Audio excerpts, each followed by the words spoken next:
Do you want me to try and get them up for you? I can attach my device now. Try and attach a device. It's okay. Hold on, guys. Hold on. Let me have a look at my email. Let me have a look at my emails and see whether we can. Yeah, I'm not sure if my PowerPoint notes will come up. As well. I've sent you a PDF, but I'll see. You can use your. Yeah, I can use my own device on the You side. can use your own device. Where have you got it there? You just went past it. Okay, sorry. Yeah. Arooj, yeah. Yeah. Okay. Send it as a PowerPoint on a PDF, please.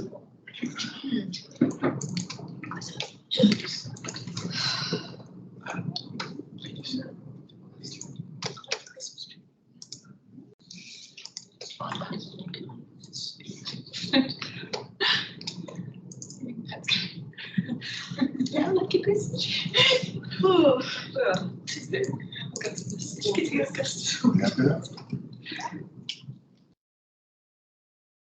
Want it like that?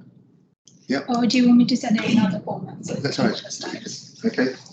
So Arooj, do you want to make a start? Arooj has done our SSM in female cancers. Yes. The floor is yours.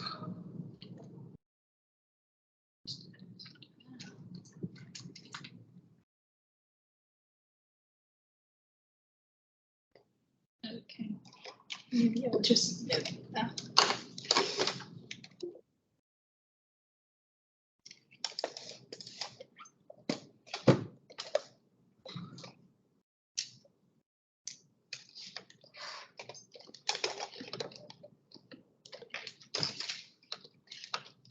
Hi, come on through.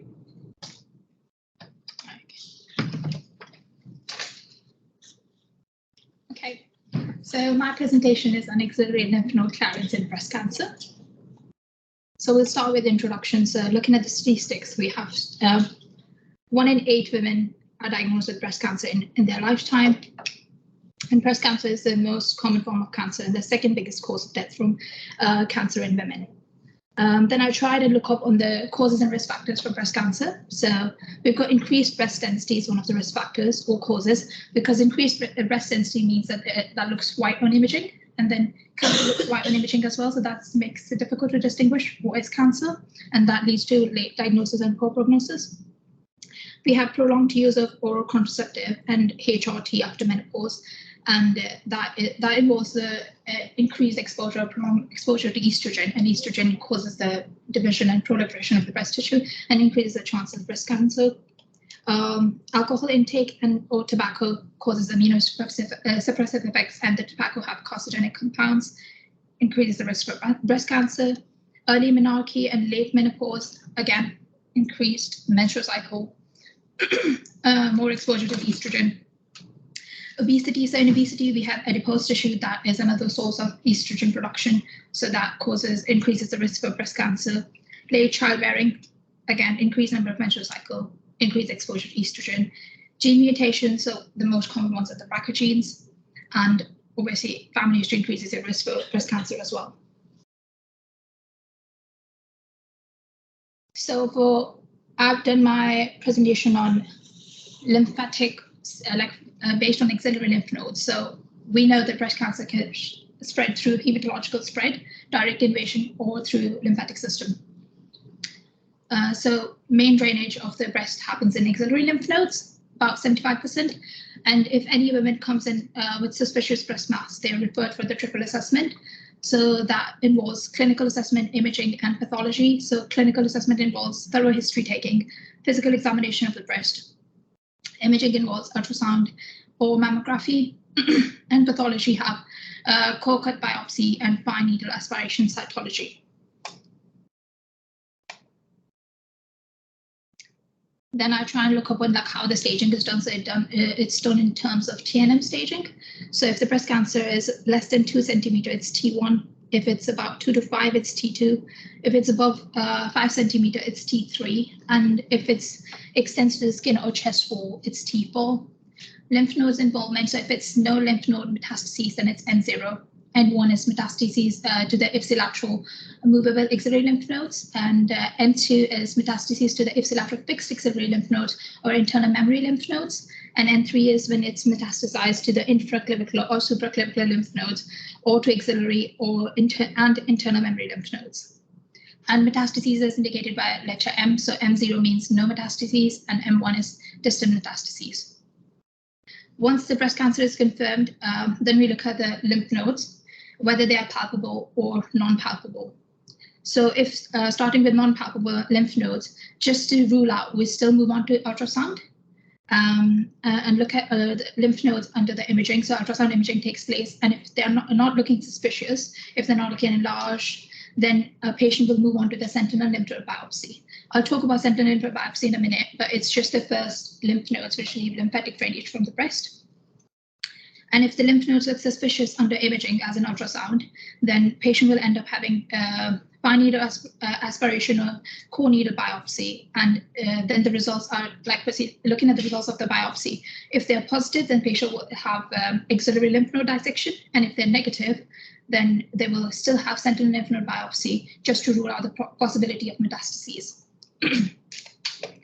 And if the patient's lymph nodes are palpable axillary lymph nodes, just to start from the clinical examination, then with or without ultrasound imaging, depending on if it's needed. So patient will have fine needle aspiration or ultrasound guided core needle biopsy. Sorry. And again, if it's positive, patient will have axillary lymph node dissection. If it's negative, they will have sentinel lymph node biopsy. So just to go with the background, sentinel lymph node biopsy are the first lymph nodes to which a tumor is likely to spread. And in sentinel lymph node biopsy, a few nodes are removed so people don't get complications, which is one of the main complications of axillary lymph nodes is lymphedema. Whereas in comparison, axillary lymph nodes is removal of all lymph nodes from the axilla, about 20 to 25 nodes. And axillary lymph nodes removes more nodes, and it disrupts more of the lymphatic drainage system, and patients are more likely to have a lymphedema. So I wanted to know why patients have sentinel lymph node biopsy and which patients have axillary lymph node biopsy. So for indication for the sentinel lymph node biopsy is when patients have clinically negative lymph nodes. The lymph nodes as in clinic looks normal, and they have negative axillary imaging. So even the imaging looks normal as well. They have early stage breast cancer, so there's no point to remove all of the axillary lymph nodes if they have early stage because it's less likely to spread. And sentinel lymph node biopsy is still done to rule out the possibility of cancer. And some people are given chemotherapy before the surgery for the breast cancer to shrink the size of the tumor, and sometimes it kills the cancer cells and lymph nodes. So then you can do the imaging and see if the cancer lymph nodes looks normal. Then we don't have to remove all of the X-ray lymph nodes and just remove sentinel lymph node. Then obviously I wanted to find out what are the indications for axillary lymph nodes. So when axillary lymph node happens, when you have clinically positive lymph nodes, so the lymph nodes look swollen or abnormal in clinic, we do that for staging and diagnosis. So the presence of cancer cells in lymph nodes helps determine the spread of disease beyond the primary tumor site. We can do that for treatment planning as well. So once we removed all of the lymph nodes, the extent of the lymph node involvement helps clinicians decide the need for radiotherapy or chemotherapy after surgery. It's used for determine the prognostic information. So if you have high number of lymph nodes involved, that suggests poor prognosis.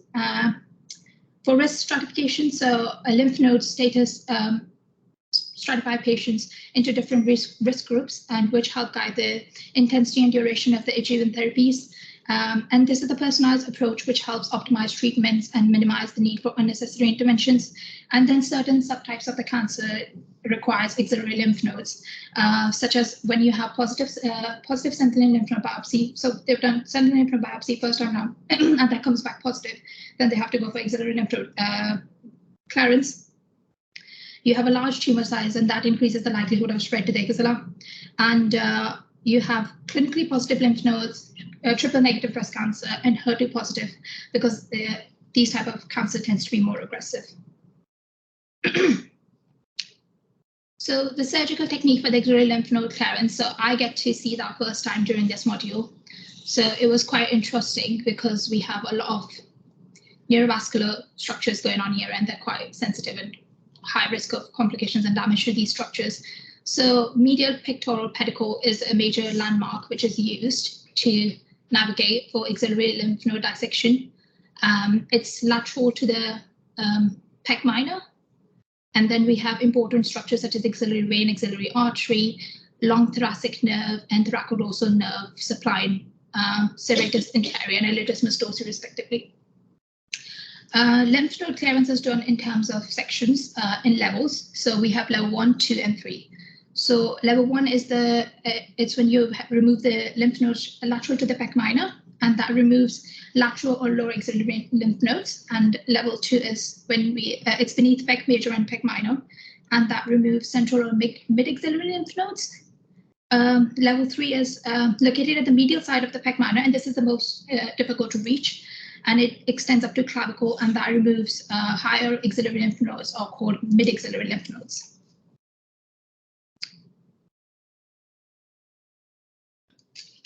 So then we can look at the prognosis after axillary lymph node clearance. So we can see the higher the level of axillary lymph node clearance, as in level 3, the lower the rate of survival. And when you have node negative, the survival rate is better. But then I wanted to compare the patients between like whether they have axillary lymph nodes or not. So green line is with axillary lymph node and blue is for without axillary lymph node. And that's a difference of 97.3 with axillary lymph node survival in comparison to 96.6 for without axillary lymph node clearance. So the survival is better, but not as in huge numbers. So just going back to that slide, have you got a chart saying if the lymph nodes are positive or negative on those? Or is that just if they've had a clearance? I have to go back to the paper. I've got references, so I can go back on the paper, yeah, because it was one of the research studies I looked at. Then I tried and look up at the risk versus benefit analysis. So we have quite a list of risks associated with axillary lymph node clearance. One of the main one is lymphedema, because while removing the lymph nodes, we cause damage to the lymphatic system, lymphatic drainage, pathways, and nerve damage. So one of the main ones are damage to the long thoracic nerve, which supplies serratus anterior. And if you damage that, patient will end up with winged scapula. Or we have thoracodorsal nerve, which supplies to the latissimus dorsi, and if we damage that, then we will have problem with shoulder movements. Patients can have seroma infection as well due to the surgical site contamination. Patient will end up with pain and discomfort, restricted arm movements, as I've mentioned earlier, bleeding and hematoma, and cosmetic changes. So if the patient will have scarring or lymphedema, that can have lifelong psychological impacts on the patient's life. So we've got advances in surgical approaches. So rather than open surgical approach, we can opt for robotic surgery and axillary clearance. There's other few techniques which is coming up as called as targeted axillary dissection, and there's only a few studies done on it, and one of the studies taking place in Derby as well. In addition to sentinel lymph node biopsy, because the thing with sentinel lymph node biopsies, sometimes if we just remove 1 or 2 and that came back negative, that just gives an indication that there's no cancer, but then surrounding lymph nodes still have some cancer. So targeted axillary dissection use a black carbon dye, look at the imaging before chemotherapy, stain those suspicious looking lymph nodes with black dye. After chemotherapy, even if they've shrunken down, they're still removed. So that's like dual technique to overcome the possibility of metastases. In order to overcome the complications of lymphedema, plastic surgeons can help with axillary reverse mapping and immediate lymphatic reconstruction. And we can use the neoadjuvant chemotherapy to kill the cancer cells in the lymph nodes rather than like we see removing them straight away. Here we have to appreciate the MDT approach. So with MDT approach, we can we have doctors, surgeons, oncologists, specialist nurses, pathologists, which help formulate the plan by considering factors such as size, grade, and lymph node involvement, and that's for the best possible outcomes. We have to ensure that we have a patient-centered plan. So MDT help decide what combination of treatment my patient will require, such as chemotherapy, radiotherapy, and surgery, and whether this patient will require axillary lymph node clearance for sure. We can reduce treatment morbidity, reduce the side effects such as lymphedema and shoulder dysfunction by considering potential risks, benefits, and tailor the most suitable plan, as well as integrate rehab strategies afterwards after surgery. We optimize the outcomes through the MDT approach by leveraging the expertise of each team member. And we get to monitor the progress of the patient and make appropriate changes in the plan as we go through the treatment. It helps achieve patient education and informed decision making because specialist nurses plays a crucial role in informing the patients about possible treatment, options available, possible side effects, and the expected outcomes. And this empowers the patient to make an informed decisions about their treatment. I have references. Thank you very much. Any comments? Any questions? Are the sentinel nodes always the same in each person, or are they different on each side? Pardon? Do the sentinel nodes change between patient to patient, or do they change between each side? Because it's just the first node, the lymphatic drainage. Yeah, it's usually 1 or 2 lymph nodes are removed depending what they get, and then they get sent for cytology, or like with histology, and then the results come back, and then you decide what happens afterwards. So are they always the same nodes that get removed, or do the lymph nodes change depending on the anatomy? I'm not getting the question. He's asking if every time you do the surgery, do you remove the same node? Okay, so for that, yes, I get it now. So for that, we have an approach. So before the patient goes for surgery, they have an outpatient appointment, and they are injected with radioactive isotope. And just before the surgery, a few hours, they're injected with a blue dye. And then that blue dye helps which are the first few nodes where the dye drains. And then that helps the clinicians so they can check I think it's a radioactive wave, so with the probe during the surgery, and then look at the color as well. So if it looks hot, then you can remove those. So usually, like obviously, I don't know, it might be different as in terms of people anatomy, it might be different. And that will be different. Really. The Yeah. purpose of injecting the dye, and they're radioisotopic, and then you can use a probe to identify which node it is. Yeah. So you've got a little counter on the probe, and you identify which, you visualize the blue node, and you also check it with the radioactivity. So the aim is to remove that single node or a couple of nodes around there, reducing the burden of lymphedema that we get afterwards. Yeah, I guess that ensures that is the first few nodes for that particular patient, that the lymphatic drainage happens first. Yeah. Any questions? Any constructive feedback about the presentation? So the whole purpose is medical students are very good at going, oh, you were wonderful, you were amazing. Let's see how brilliant you were. I just loved it. You know, but the whole purpose of when you're critically praising each other is to say, how to maximize how good you are. You might be good, but can you get to, right? Any constructive feedback? I thought there was a lot of very good information. You spoke very quickly, and it made it quite difficult to follow sometimes. Oh, okay. What's going on. So just like take your time a bit more. Yeah, I think I was just a bit more worried about time. So when I timed myself, I think it was going about 15 minutes or something. So I think that's why. Sorry about that. Yeah. So there's 2 things there, aren't there? So so you're trying to rush your presentation. Sometimes as students or as presenters, we want to show people we know all this information, we've got to get it out there. Whereas actually less is sometimes more. Yeah. So sometimes putting less on your slides and then just talking around it. Also sticking to time, all right? And so somebody says 10 minutes. 10 minutes is absolutely, if you're at a conference, they would cut you off. You know, they give you 1 minute over, and actually act negatively for you to say you've gone over. Okay. On balance, if you say 10 minutes, typically you should have 10 slides.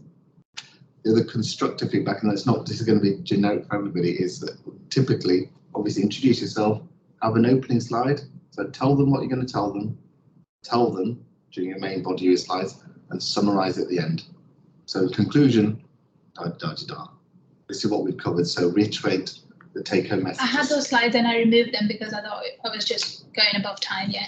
Yeah. So I don't know that. Right. Yeah. So yeah. So but that's a common thing that people try to fit too much in. Yeah, that's right. But actually want to get the message. But no, that was very good. Well done. Okay, thank All right. So, so you sent me yours, Chelsea, as well? Yeah, I should have done.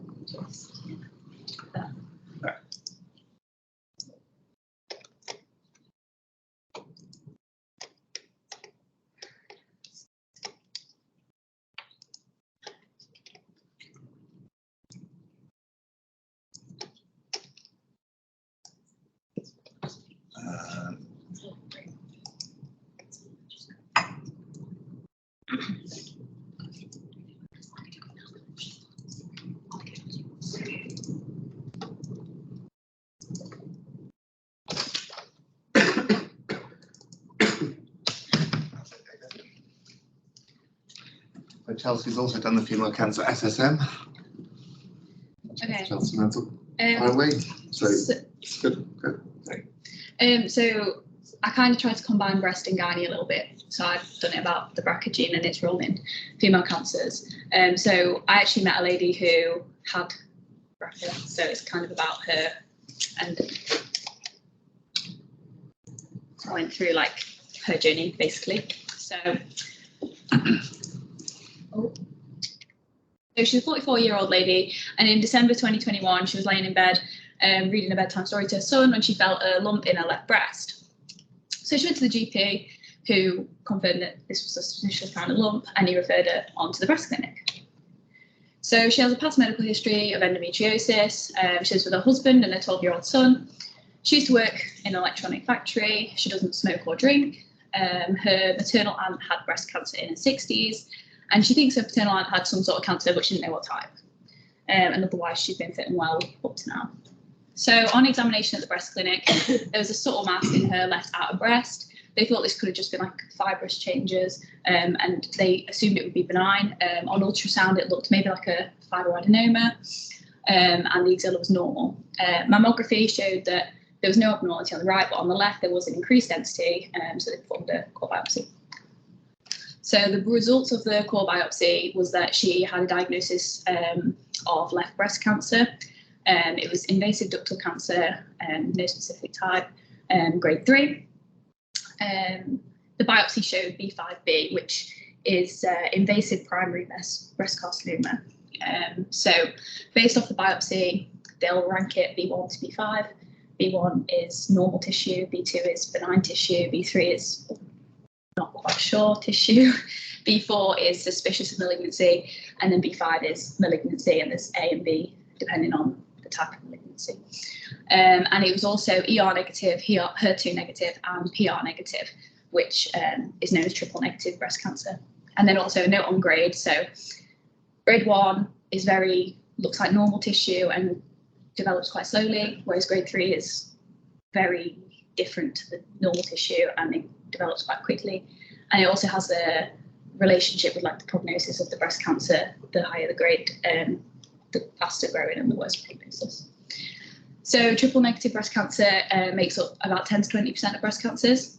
Some of the risk factors are younger aged people, premenopausal women, ethnicity, so being Black or Hispanic, and genetics. So there's a high relationship with BRCA1 to triple negative breast cancer. So they don't respond to targeted therapies such as like Herceptin or hormone treatments. They're usually treated with a combination of surgery, chemotherapy, and radiotherapy. And the outcomes are far worse than other types of breast cancer due to the not being able to be treated, and they're also more likely to recur after treatment in the first 5 years compared with like hormone receptive cancers. So her management plan was to have neoadjuvant chemotherapy, genetic testing, and have an MRI of the breasts, especially in like young women where the breasts are quite fibrous. They use MRIs to kind of visualize it a bit better, and in triple negative breast cancers as well, to see if there's any other lesions anywhere else in either breast. An MRI confirmed a 24mm breast lesion. So she was planned for about 6 months of chemotherapy. and she was referred for genetic testing because any woman under 60 with triple negative breast cancer requires genetic testing due to the risk of it being related to BRCA. Although she didn't have a significant family history, unless it was triple negative, she wouldn't have been tested. So yeah, she was eligible due to being under 60 with triple negative breast cancer. It takes around 6 months to receive the results from the genetic testing. So she would find out the results about when she finished her chemotherapy, and that kind of helps prepare for what kind of surgery she's going to be having. And then in June 2022, which is around 6 months later, she was found to be BRCA1 positive. So she had a mutation in her BRCA gene, and the normal role of the BRCA gene. So she can now consider risk-reducing breast and ovarian surgery due to being BRCA1, due to having the BRCA1 mutation. And also her family can be tested, and her brother and father were also found to be positive for having the BRCA1 mutation. But his son can only be tested once he turns 18, because she can't make that decision for him. So a bit about BRCA. BRCA1 and 2 are genes that produce proteins that help to repair damaged DNA. So they're sometimes called your tumour suppressor genes. Everyone has 2 inherited copies of the gene. And if your parent has BRCA, you have a 50% chance of, as a child, of inheriting that gene. Somatic alteration is where, so obviously you inherit 1 normal copy and 1 mutated copy. Embryos that inherit 2 mutated copies will never develop, so you can only ever have 1 mutated copy. But at some point in your life, either the other normal copy becomes mutated or it's lost, and then you develop cancerous changes. What somatic alteration is. So the risk of breast and ovarian cancer with the BRCA gene, so 30% of women in the normal population will develop breast cancer during their lives, whereas 55 to 72% with the BRCA1 variant will develop breast cancer, and 45 to 69% with BRCA2 by the time they're 70 to 80. And with ovarian cancer, 1.2% of women in the general population will develop ovarian cancer at some point, whereas 39 to 44% with BRCA1 and 11 to 17% with BRCA2 will develop breast cancer. So it's quite an increased risk there, and that's why they offer these risk-reducing surgeries to women before they develop cancer, because the surveillance for ovarian cancer isn't very good for women with BRCA mutations, and it's quite hard to pick up on these things before they happen. So yeah, other types of cancers that people can get, males can get prostate cancer. Fallopian tube cancer is quite common, BRCA, primary peritoneal cancer, pancreatic cancer. So this is an update on the lady now. So she had a neoadjuvant chemotherapy. She had an ultrasound of her breast, which showed there was no visible mass after the chemotherapy. And she had an MRI as well, which showed there was no mass. Due to her being BRCA positive, she having the BRCA1 mutation, she was eligible for risk-reducing surgery for the breast. So she decided to have a right-sided mastectomy as well as the left to reduce the risk of her having a recurrence of breast cancer. And she decided to have a DIEP flap reconstruction, which is using the fat from the stomach to reconstruct the breast, obviously to give her more of a natural look. So she decided to go for that at the same time as her cancer surgery. And the histology from the surgery when she had the mastectomy showed that there was no residual cancer after the chemotherapy. And then she was referred to gynae for some risk-reducing ovarian surgery. She decided to have that as well. And then she had radiotherapy to the chest wall once the mastectomy was completed. So she was referred to gynecology, who decided that she was going to have a risk-reducing removal of both of her ovaries in April 2023. When they removed her ovaries, they found that she had high-grade serous carcinoma of primary tubal origin. With no malignancy in the omentum. So they graded it at stage 1C, FIGO stage 1C and grade 3. So the plan was to have a completion surgery and have a hysterectomy, remove the omentum and any other disease, followed by chemotherapy. And the CT had shown there was no spread elsewhere, so that was the new plan going forward. So here's just a quick note on FIGO staging. So in general, there are 5 stages for most of the cancers. Stage 0, carcinoma in situ. Stage 1, confined to the organ of origin. Stage 2, surrounding tissues. Stage 3, spread to distant nodes within the pelvis, and then stage 4, distant outside the pelvis.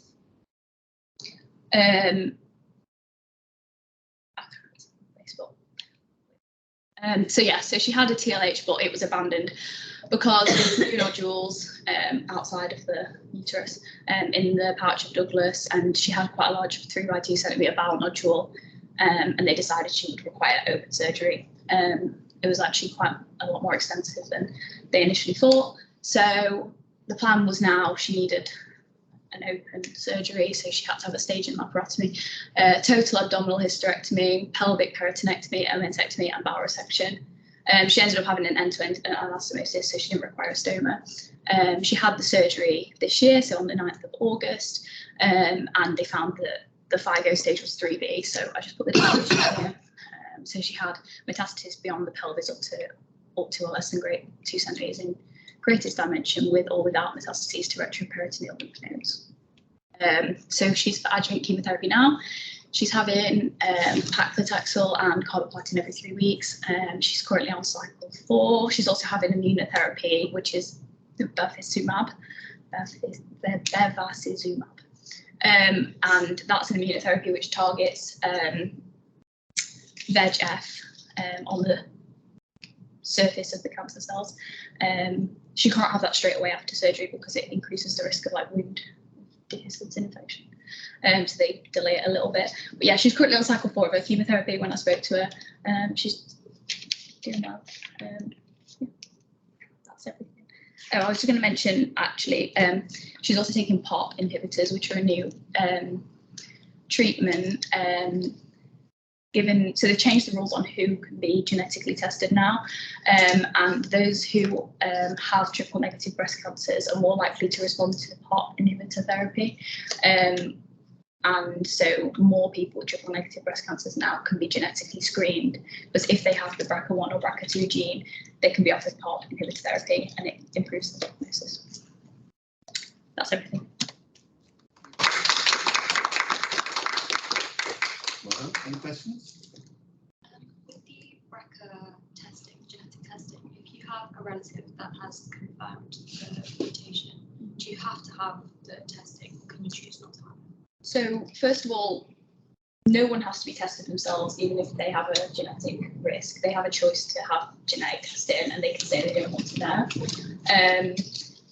When you sign up to genetic testing, you sign a consent form that I'm happy for this result to be shared with a relative. So say if I had a gene and my sister wanted to know the result of that, you sign this form when you sign up to testing that they are allowed to share that result with your close family members, those who are at risk, because obviously that's something quite important that they need to know. So even if you don't speak to their family members, they have permission to share just that result with family members. Yeah.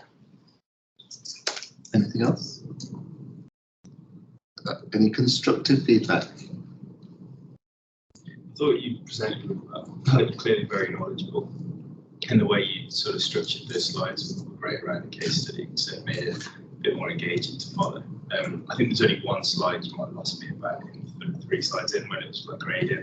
Like you definitely knew what you're talking about. I was sort of like, I don't know what the grading system needs, so it might be nice to just have like a simple diagram or explanation of that, but overall easy to follow.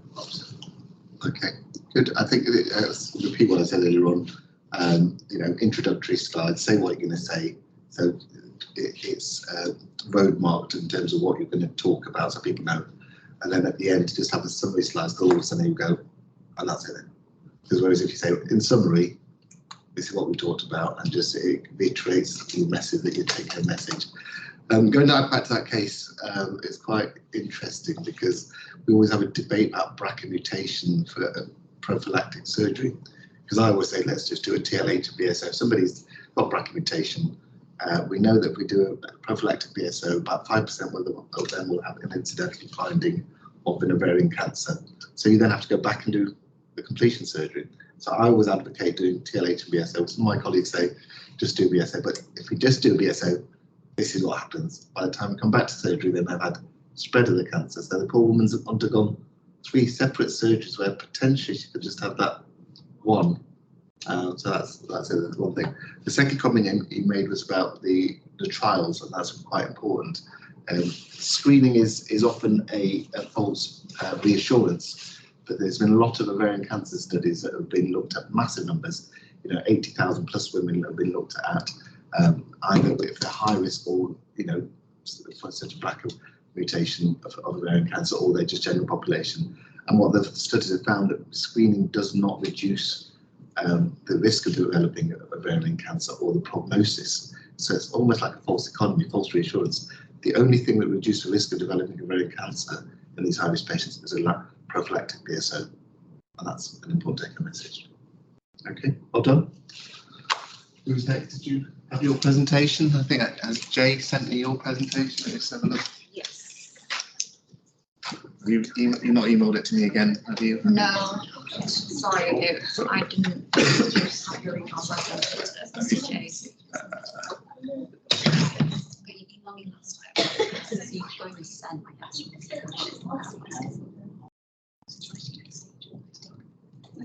Say this. Oh, I was just going to say this. Oh, that's just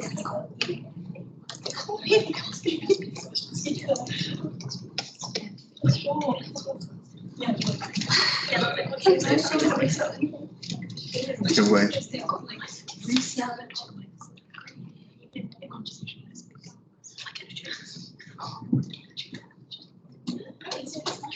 fine. I didn't know that Introduce yourself. Okay. next time to different colors presentation.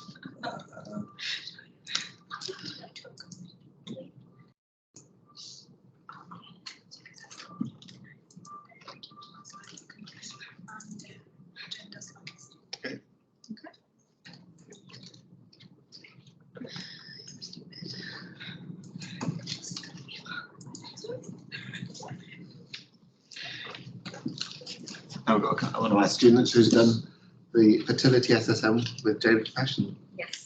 Sorry, can I get rid of? Yeah.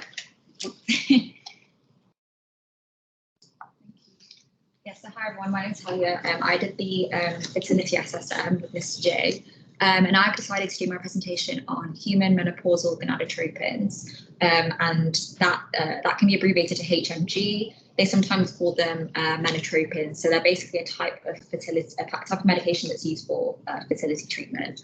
And the brand name that I've come across is Menopause, if that means something to any of you guys. So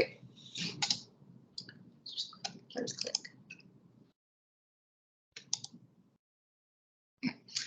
So just starting off with what are gonadotropins. So gonadotropins are a group of hormones which regulate the reproductive process in men and women. So they include FSH, LH, and HCG.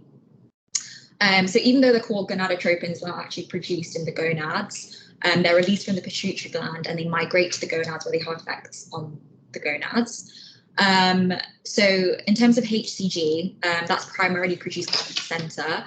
There are also small amounts also released from the pituitary, liver, and colon. And in terms of how it works, it follows the hypothalamus pituitary axis, which you guys might remember from like first and second year. So gonadotropin releasing hormone GnRH is released from the hypothalamus, which triggers the pituitary gland to release FSH and LH, which migrates to the gonads and then it acts on them there.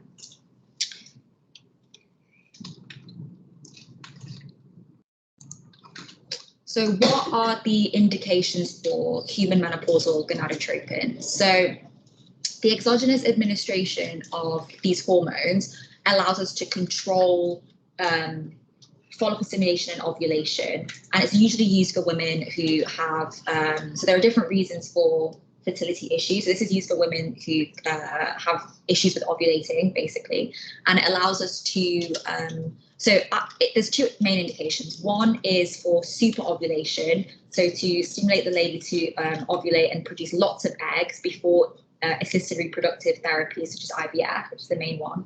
And another indication is, so for egg retrieval, another indication is just for ovulation induction for women with hypothalamic amenorrhea. So when they don't have periods because of low levels of FSH and LH. So we give them those exogenous hormones so they can ovulate. And then if they do successfully ovulate, they can either have artificial insemination, or they're advised to reproduce during that time with their partner and increase the chances of conception. So in summary, the two main indications are hypothalamic amenorrhea and superovulation for egg retrieval for IVF, essentially. And just to highlight that, all women, so not all women who have difficulty ovulating have low levels of FSH and LH. So there, for example, I won't go off too much on a tangent, but there are ladies, for example, with polycystic ovarian syndrome, where they actually have adequate levels of FSH and LH. So for those women, we'll use a different medication. So there's different medications for different types of fertility issues, if that makes sense. This is specifically for hypothalamic amenorrhea. Okay. So in terms of the preparations and dose, so the preparation is it's administered by daily subcutaneous or intramuscular injection, and the ladies come into IVF clinic and they're kind of consented, and we explain how to do those injections because they have to do it for themselves daily. And what HMG actually is it's LH and FSH in a 1-to-1 ratio extracted from the urine of postmenopausal women, which is why it's called human menopausal gonadotropins. So the recommended, and that's Menopur on the side, that's just the classic standard brand name that I've seen the NHS, but there are other brand names as well. So the recommended dose is 150 IU for the first 5 days, and then the dose is individualized based on each patient's response, So different women will respond differently. So some women might produce 3 follicles, some women might produce 2 follicles, and then we kind of individualize it based on that. So, or some women might not produce any follicles and they need to bring up the dose. So treatment duration is usually 12 to 30 days, depending on the ovarian response. And the max dose is 450 IU. So we start on 150, but we usually do increase it. And then once they've found the correct dose, they stay on that for around 12 to 30 days. Patients pre-treated with gonadotropin GnRH agonists have a starting dose of 225 IU, so a slightly higher starting dose. So this is the treatment protocol. So this is basically the specific protocol that you follow. It's quite, you have to be quite specific about it. You can't just kind of just take it whenever you want to. And just before I go through the protocol, in order to monitor how each woman is responding to the treatment, we need to do serial estrogen blood levels, and also ultrasound of the ovaries to see how many follicles they're producing, how big they are, etc. So HMG is administered daily until the estrogen level is sufficient. So that's around above 100, and that usually takes about 7 to 12 days. So that's at that initial starting dose of 150 IU. And then we do an ultrasound to document the number of follicles and their size. And then we kind of, so that's to see how the woman's ovaries have specifically responded. And then we create an individualized dose, and that's continued for the remainder of the days. So once you've got that individualized dose, your estrogen levels rise rapidly during this, they call it the active phase, and follicles typically enlarge by 2 to 3 millimeters per day, which might not seem like a lot, but it is a lot. And then when the follicles are 16 to 20 millimeters in diameter, they're pretty much almost ready at that point. So we give a single dose of HCG. So don't get HMG and HCG mixed up here. So that's also administered by IM injection, and that's to basically substitute for the endogenous LH surge. So I don't know if you guys remember all the menstrual cycle stuff from 1st and 2nd year. So FSH causes the follicle growth and maturation, so that it basically gets mature so it can be released. And then we have an LH surge at around day 14, which actually causes the eggs to be released from the ovaries. So in women with hypothalamic amenorrhea, they don't have that natural endogenous LH, so we have to give them a single dose of HCG once the follicles are ready to kind of mimic that, what would naturally happen in the natural cycle, if that makes sense. And then 7 days after the HCG injection, we measure their progesterone levels to confirm they've ovulated. And around this time, they're advised to do regular sexual intercourse to kind of increase the chances of conception. And then you're advised an approximate date that you should get your period. It's about 2 weeks from the predicted time that you've ovulated. Obviously, if the ladies get a period, then that means that they haven't been able to conceive. And then the treatment, typically we advise 6 treatment cycles. So if it doesn't work out in the first cycle, it's fine. You've got 5 more cycles that we typically advise. But obviously, if you don't get your period, then you need to carry out a pregnancy test, and hopefully you have conceived.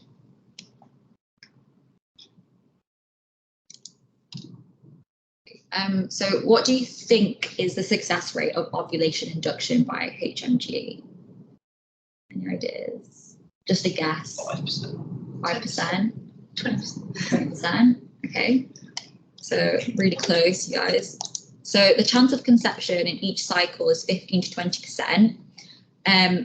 Because we recommend 6 treatment cycles, 90% of women aged less than or equal to 35 will conceive within 6 treatment cycles. But I would take that figure with a pinch of salt, the 90% figure, because it's very much, there are so many different factors which come into play.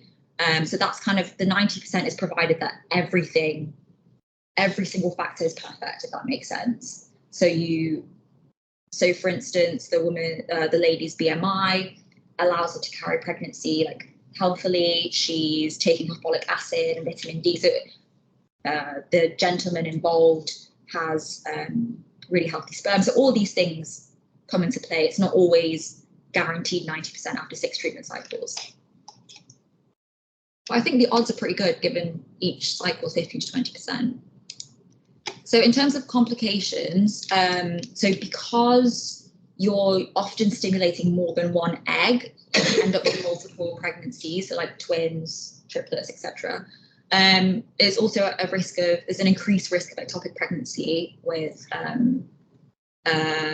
HMG and also other drugs that are used for ovulation induction. And a big one with HMG is ovarian hyperstimulation syndrome. So that's kind of what it says on the tin. So your ovaries are hyperstimulated, so they produce way too many follicles, and that causes you to produce lots of estrogen, which then has can have some really dangerous after effects, and I'll go through that a bit more on the next slide. In terms of ovarian hyperstimulation syndrome, if no pregnancy occurs, then the next time you have your period, your symptoms will resolve. But if you do get pregnant, then your symptoms may persist for weeks. And the symptoms aren't very nice, so it's, but it's also actually quite common to get OHSS with menopause. So so basically you get heightened estrogen levels and ovary enlargement, and you can have mild, moderate, or severe ovarian hyperstimulation syndrome. Symptoms for mild to moderate are things like pelvic pain, nausea and vomiting, abdominal distension, bloating, gaining weight. But you can have severe cases where you'll need to be admitted to hospital, and there have been life-threatening cases as well.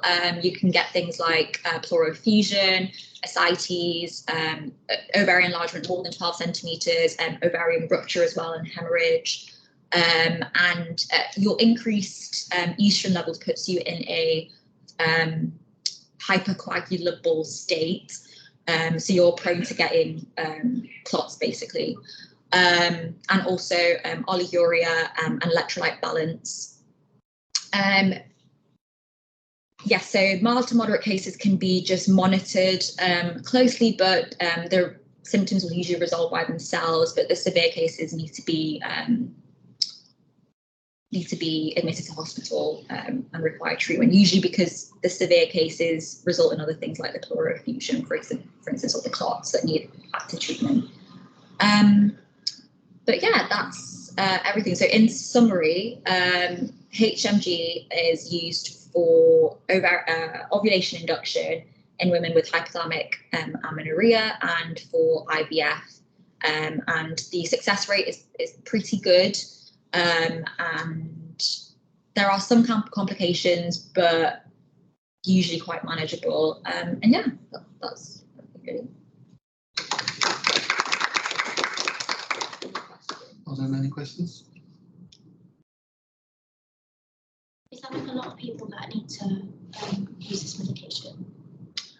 So this medication is used a lot for superovulation, to produce lots of eggs, so that you can retrieve lots of eggs for IVF. Because with IVF, the more eggs you retrieve, the more likely those eggs, because not all the eggs can be used. So you test the eggs, the embryologist test them, and then so therefore, say if you retrieve 15 eggs, maybe like 10 of them will be viable, and then that means you produce 10 embryos. Of those 10 embryos, maybe only 7 of them are really good quality to be implanted. So do you see what I mean? You want to retrieve more eggs. In terms of the other indication, which is just ovulation induction and then natural conception, it's not used as much just because hypothalamic amenorrhea is less common than things like PCOS. And for PCOS, we use either the standard ovulation induction drug, which is clomiphene citrate, aka Clomid, which is quite effective. Well, 6 cycles is like 45% effective. And then there's another one called letrozole as well, which has been found to be a bit more effective. But yeah, very common in IVF, not as common just as ovulation induction, if that makes sense. Any other comments? Any other questions? Any constructive feedback? Again, I just refer you to comments I made earlier, introductory slide, summary slide. In one of the slides, you started talking about the hormonal cycle. Can you remember? They could have been quite easy just putting a little graph up, making your test tube side, slides, picture slightly smaller. Yeah. And just above that, putting a graph of the hormonal changes during the menstrual cycle. That's the only. But no, very good. Well done. So.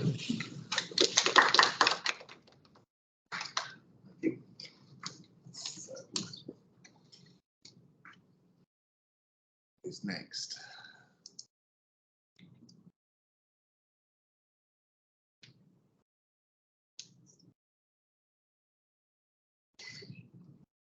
So is it Libby next? Are you guys okay to carry on? Or do you want a 5-minute break?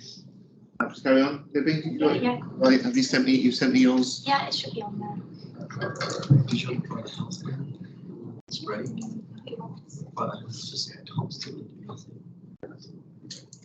So you did this, right? You did.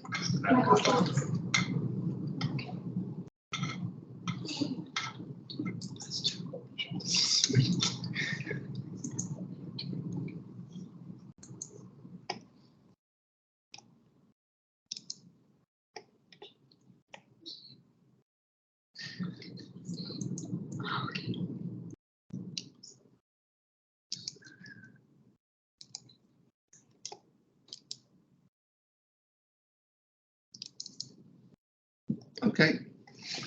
Over to Libby. You've done the SSM and laparoscopic robotic surgery. Yeah, wonderful. Okay, so I'm Libby, and mine is on the pneumoperitoneum and laparoscopic surgery. So I realised when I started doing this that it's actually a bit of a bigger topic than I thought. So I've kind of chosen some specific parts of it to talk through. Where's the arrow?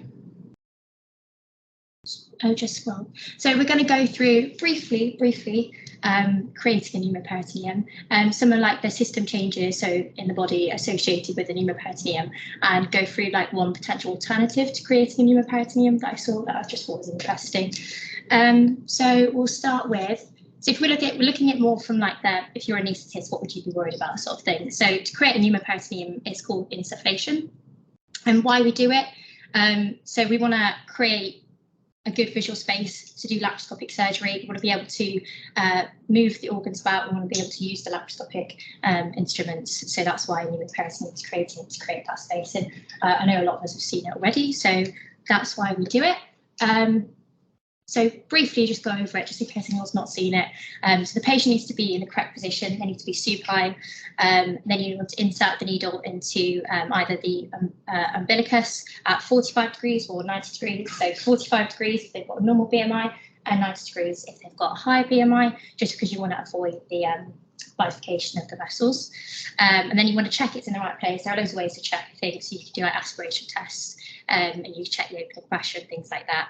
And then you want to insert the gas to a pressure of 20 millimeters of mercury. So it's the right angle to do it. 45. 90 degrees. 90 degrees. Okay. So in the old classical way, to do 45. Yeah. Do 45, you don't know what sort of fat Yeah. or thickness you go through. So go 90 degrees and go no further. Wonderful. So I think we all know this, but what gas do we use? Carbon dioxide. Why do we use carbon dioxide? So it lowers the risk of a gas embolism. It doesn't support combustion. So if we use, say, oxygen, then if you're using the heat devices, you can imagine that would be very good. It's also cheaper, and yeah, it's non-toxic to the patient. So that's why we use carbon dioxide. So that was a bit of a summary about that. So the pneumoperitoneum itself, we're talking about the pneumoperitoneum. So obviously there are risks in creating pneumoperitoneum. We're not surprised. So we're going to talk about the actual pneumoperitoneum itself. So it's got two primary consequences.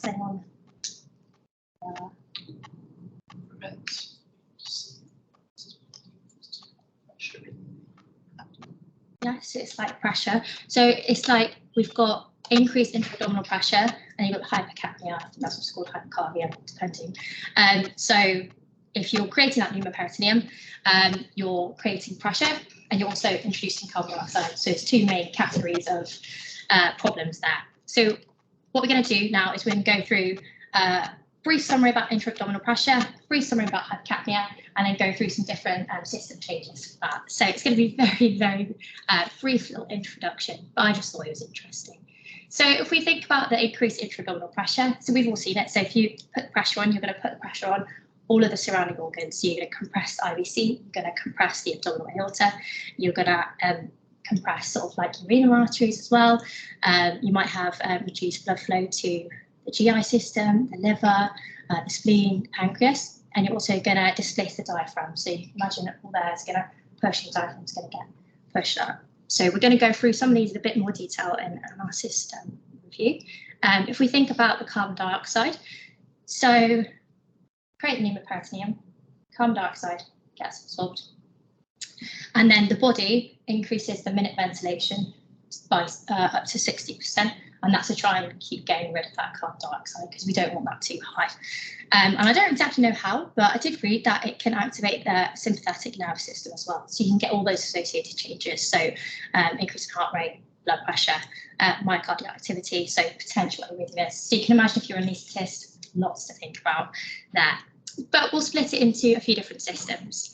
So if we go for the cardiovascular system, we've already said.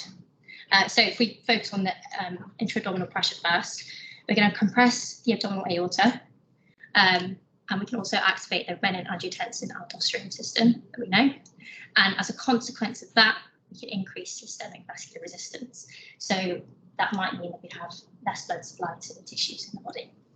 We then also might compress the IVC, which will decrease the preload on the heart. So if we compress the IVC, we're decreasing the amount of blood that's going back to the heart. So that's the preload. And then that decreases the cardiac output as well. Another impact on the cardiovascular system is that when you create the pneumoperitoneum, you might stimulate the vagal nerve, and that can cause bradyarrhythmias because that's part of the parasympathetic nervous system. So you can already see that you might stimulate sympathetic nervous system, parasympathetic nervous system, so it's all a bit crazy. And then for carbon dioxide, if you increase the carbon dioxide, that can lead to tachyarrhythmias as well. So lots to think about in the cardiovascular system. But if we move on to the respiratory one, like we said before, if you increase the intra-abdominal pressure, you're going to displace the diaphragm. So you can imagine that increased intra-abdominal pressure increases your thoracic pressure. So the amount that your lungs can expand reduces. So that's a reduction in pulmonary compliance. And as a consequence of that, if that got really bad, you can end up with sort of pulmonary atelectasis, so like collapse and a bit of collapse of the lung. And in terms of carbon dioxide, because you've got an increase in the partial pressure of carbon dioxide in your blood, that will, as we've said before, increase the minute ventilation, increase your respirate rate, and it can lead to something called subcutaneous emphysema, which is like gas under the surface of the skin, which is not good. We don't want that. So only a few more to go through.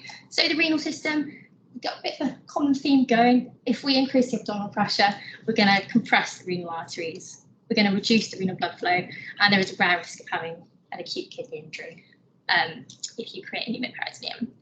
And then if we go to sort of the splanchnic system, is the blood supply of the GI tract, liver, spleen, pancreas.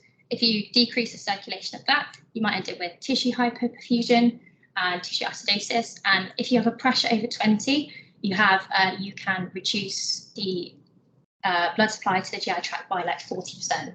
So again, if you're having that, that's not ideal. We don't want any tissue acidosis or anything like that. There's also some neurological effects. So as we said before, increased intra-abdominal pressure increases your intrathoracic pressure.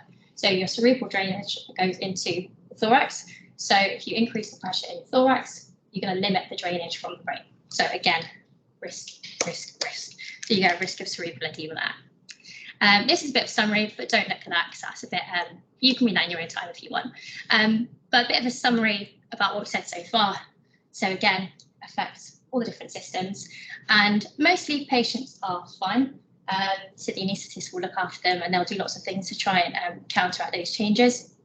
But you've got to consider if the patient already has a lung problem, they already have a heart problem, and those are risky things, then it might be more risky to do an operation where you create an pneumoperitoneum on a patient that has a lung or a heart problem, for example. Some of the things to reduce the effects from like a surgical point is to apply the pneumoperitoneum in a supine position, because in gynae we do the Trendelenburg position, head down, and obviously if head down, that's going to, anything with the head down is going to exacerbate all of those things because that increased pressure, and then all your organs are shifting that way. So everything is worsened by the Trendelenburg. We want to try and keep the pressure as low as possible, so you don't want to be going into like 40s for like the whole operation. And you also want to inflate slowly the carbon dioxide. A special mention to some post-operative impacts of pneumoperitoneum. So some of the common side effects of surgery that might be related to, not necessarily, but might be related to the pneumoperitoneum is number one, shoulder pain.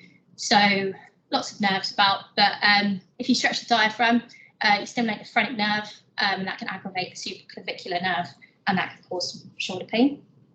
And also, we've already spoken about a potential decrease in blood flow to the GI tract. So that's not proven, this last one, but I think the paper I read said it's potential. So it potentially could be one of the causes of the post-operative nausea and vomiting, because if you're decreasing the blood flow to the GI tract, that might cause some irritation. If you've got increased pressure, it might seem. The people who read the paper seem to think it was a thing. So we've spoken about all the different systems. We've spoken about the things that anaesthetists might want to consider, and a few special mentions to those. And I read about an alternative to a carbon dioxide pneumoperitoneum that I just thought was interesting, and I thought you might want to hear about. So it was this paper that compared gasless TLHs to conventional TLHs, and they used these J-shaped retractors to retract the umbilical wall, abdominal wall, sorry, by the umbilicus. They made like a 2 centimetre-ish incision, and they used these retractors, which I'll show you below. And so this is what it looks like. So instead of insufflating the abdomen with carbon dioxide, they use these J-shaped retractors, and they usually do 1 or 2 ports. So usually do another port somewhere else, compared to 2 or 3 for typical TLH. And yeah, so the paper showed that there was no difference in like operation time, setup time, blood loss, etc. The only sort of slight differences was that perhaps this would be better used on patients with a lower BMI, but you don't create as much space. I'll show you a picture. You do create, this is what it looks like. So this is the, I believe this is the uterus, and seriously, and posteriorly, that I think. So you do create some space, but it just wasn't quite as much as a typical TLH. But maybe if a patient's got a heart condition, they've got a normal BMI, this might be an option for them, but I don't think it's very readily available. I just thought it was kind of cool to see an alternative to a carbon dioxide peritoneum to try and maybe reduce some of those side effects. So anyway, that was that. Bit of a whistle stop tour. But yeah. Thank you. Any questions? Yes, you're good optimism. No. No, I think the fact that we've got to make a 2 centimetre incision, you know, our incision 5 millimetres, I've even stopped using a 10 millimetre camera And there are places in the world that do 3 millimeter bolts, but the number of instruments. So I think it's alternative. Cool. But yeah, it's nice to see. It's a nice alternative. Any other questions? Any constructive feedback? If there is any construction, so please give. I thought it was a really good presentation. Like I thought the slides were really easy to follow. I know you wanted constructive feedback this stuff, but I don't have anything like bad to say really. It's not bad. It's just how to improve. Yeah. I'll give myself some constructive feedback if you like. I feel like I could have chosen something a bit different. I think maybe it wasn't the most relevant thing, or like the increase in systemic plasticity. No. I think it's. I've enjoyed the presentation. I've not, we've not talked about it as much or in depth. So I think it's a fantastic presentation. I think again, I've said it, say, introduction, say what you're going to say, and then summarise at the end so people know you've finished, and say any questions that you can add that to the slide. I think from an anaesthetic point of view, you could have talked a bit more about that potentially. In terms of pressures, you could have talked about some alternative devices for insufflation, or talked about insufflators as well, because the insufflate, there's something called flow air seal that you may have seen that basically uses a vacuum thing, and the theory is that you can work at lower pressures, but there's continuous circulation of gas, so it doesn't fog up as much, and potentially you can work at pressures of 12 rather than or 10 rather than 15. But the disadvantage is it potentially have leakage of gas and things, and the insufflator cost about 20 grand. That's quite a lot. It is, so no, I think there's things there. How when you're going head down, how do you objectively say how much head down you're going to have? Question to all of you, not just you. So if you've got one anaesthetist says, "Oh, well, that's all I can give you," another anaesthetist says, "Oh no, until they start slipping, that will vary though, won't it? What's your weight and how low you are? Is it until the anaesthetist says no? No, that's not the right way. You've got to go by what the anaesthetist says, but you can objectify it. So if we do robotics, when we do robotics, once you've docked the robot, you can't change how much head down you have. So you can get a spirit level on your phone, right? So you can say, can I have 20 degrees head down or 15 degrees? So whatever number you choose, normally it's about 20, 22 degrees. Put it on the table, and if the table's tilted, that's flat, you can say that much. So that objectifies it. So you can say to the anaesthetist, I'm sorry, it's not quite where I want it, but they might say, well, that's enough. Otherwise, it's very subjective. Okay, well done. Okay, any other questions at all? If you want a break now for a coffee, should we do a 5-minute break? And then we can recommence. There's some teas and coffee there, aren't there, Dana?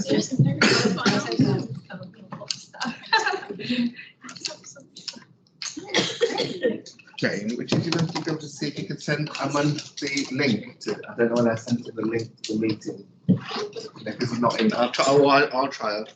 Let me just see. So I've got to get off. Yeah. Okay. Sure. Yeah. Okay. No worries. So who's after that? Have you got his email address? I think I've got his email. Just asked him if he's joining.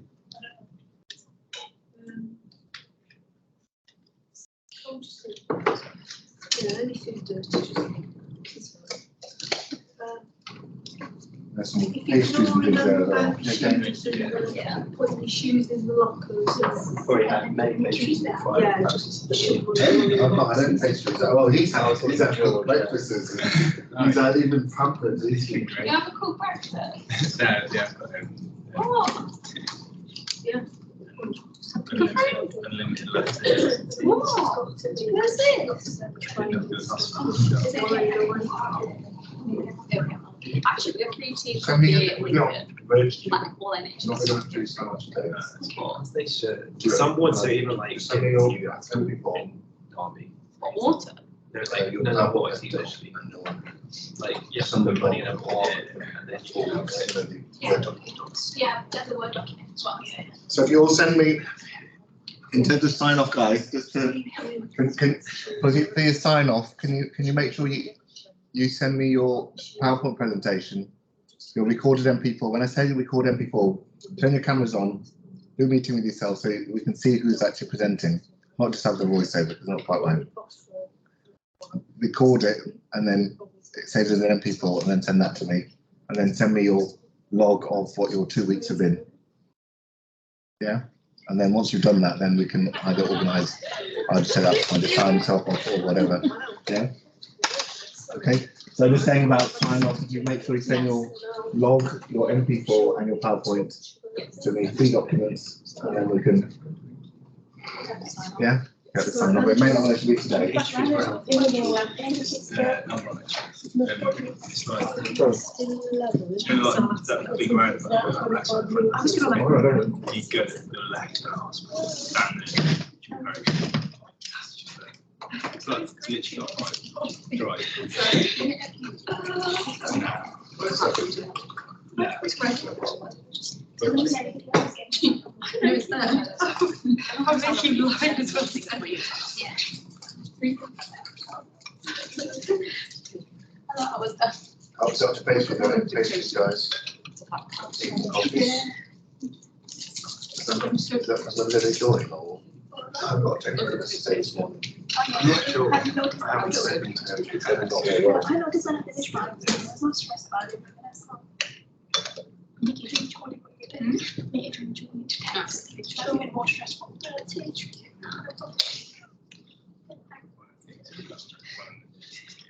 not too bad.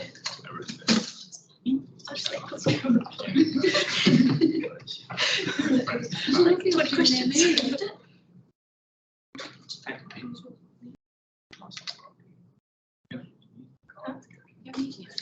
So you've got my other as well. Well, it's not 7. Whenever I sit on coffee, I'm on good. I literally think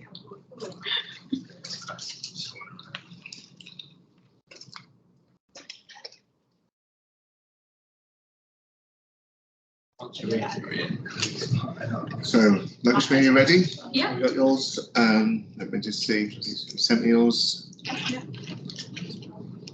So it's 3 things in total: the daily reflection, No, all of us are. PowerPoint presentation, and recording. Yeah.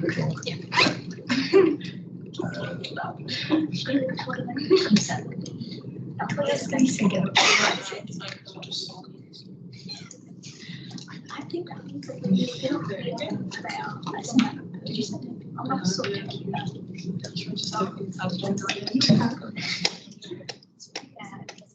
it's long.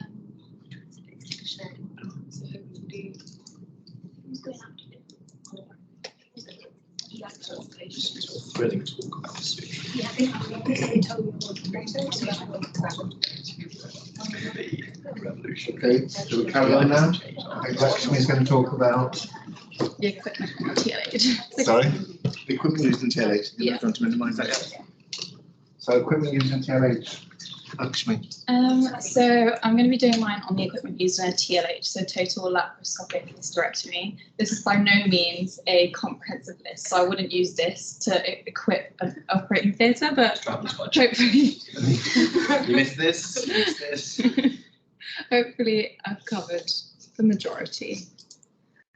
So starting off, a total laparoscopic hysterectomy is a gynae surgery to remove the uterus and cervix using a laparoscopic technique. Sometimes there's add-ons, so bilateral salpingo oophorectomy, so that would be removing the uterus and the ovaries and fallopian tubes, or you can also have central lymph node clearance as well with this. Reasons for a TLH can include heavy periods, painful periods, fibroids, gynae cancers like endometrial cancers, etc., etc. And it's usually carried out under general anaesthesia, and the patients can go home the next day if they're recovering well on a whole. So the equipment used in most surgeries, not just the TLH, would be things like the surgical drapes, the drape clips, the adjustable surgical table, anaesthetic equipment like the anaesthetic trolley, intubation tube, cannulas, laryngoscope, all of them. Prep equipment Here, I've seen them most often use pink chlorhexidine, but they can use betadine, and then swab and forceps, things like that. For a TLH, they also use a beanbag to stop the patient slipping off the back of the table, because the legs are up and the head is down. Then we have a sim speculum is usually used to visualize the cervix, and then they use the tenaculum forceps to clip the anterior and posterior lips of the cervix. And then at this point, they would insert a Spackman cannula, but I will get onto that later. So then you prepare the telescopic port site. So this is usually at the umbilicus, but they can use other points like the palmer's point or the supraumbilical point. For one of the patients that we saw, they had an umbilical hernia, so they used the palmer's point. Another one, they used a supraumbilical point. They didn't really specify why. So you prepare the port site with some local anesthesia. Here they use, I'm not even going to try to say that, they use that with a needle and syringe, as you would. And then they insufflate, like Libby mentioned. So insufflation is producing a pneumoperitoneum using carbon dioxide gas. They do this with the scalpel. They make a tiny incision, and then what I've seen Mr. Abdul do is he uses the back of the scalpel to kind of like enlarge that incision a little bit, and he uses the forceps to kind of hold that. Some surgeons may also do that, some may not.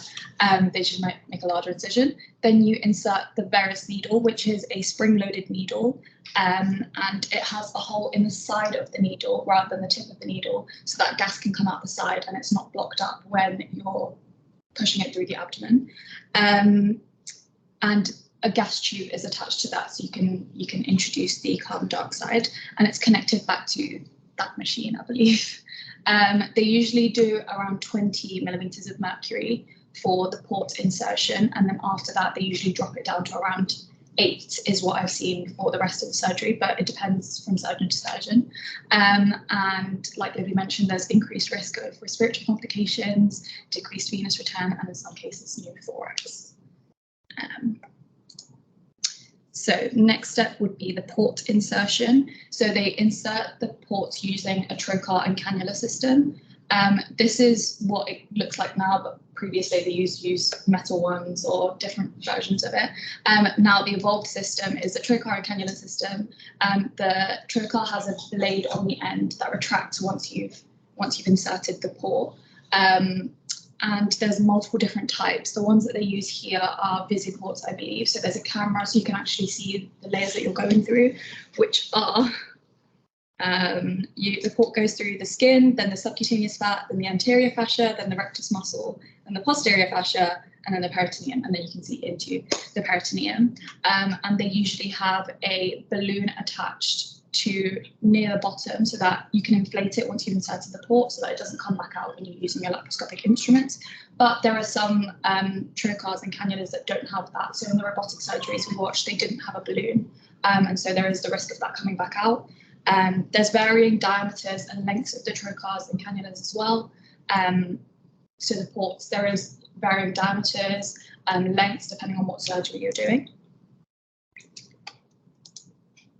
And then once you've inserted your first port, usually at the umbilicus, then you'd insert your scope, the telescope.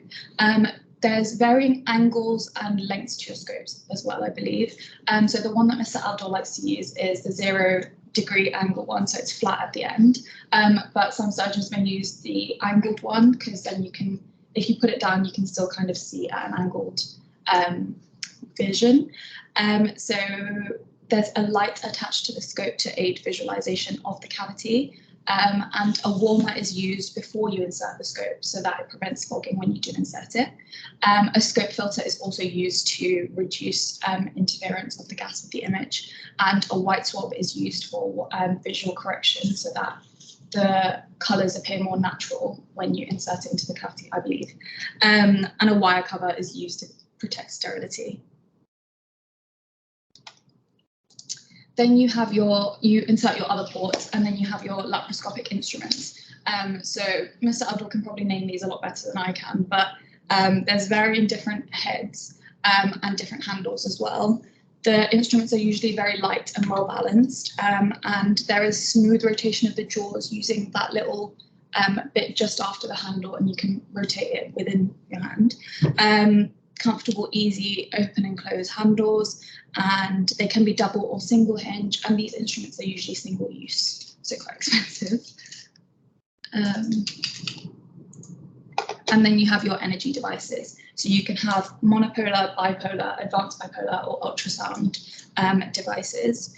Here, most often they use the harmonic, which is the ultrasound device, but some surgeons also use it in conjunction with the advanced bipolar, which is better for coagulation, I think, and gets a better seal. But then you also have your monopolar devices like the diathermy pencils and things like that. For monopolar devices, you need to attach a electrode pad onto the patient to complete the circuit. But for bipolar, the equipment itself completes its own circuit, and it's usually attached back to that generator. The actual instrument is single use only, but the wire and the machine it attaches back to, that is reused.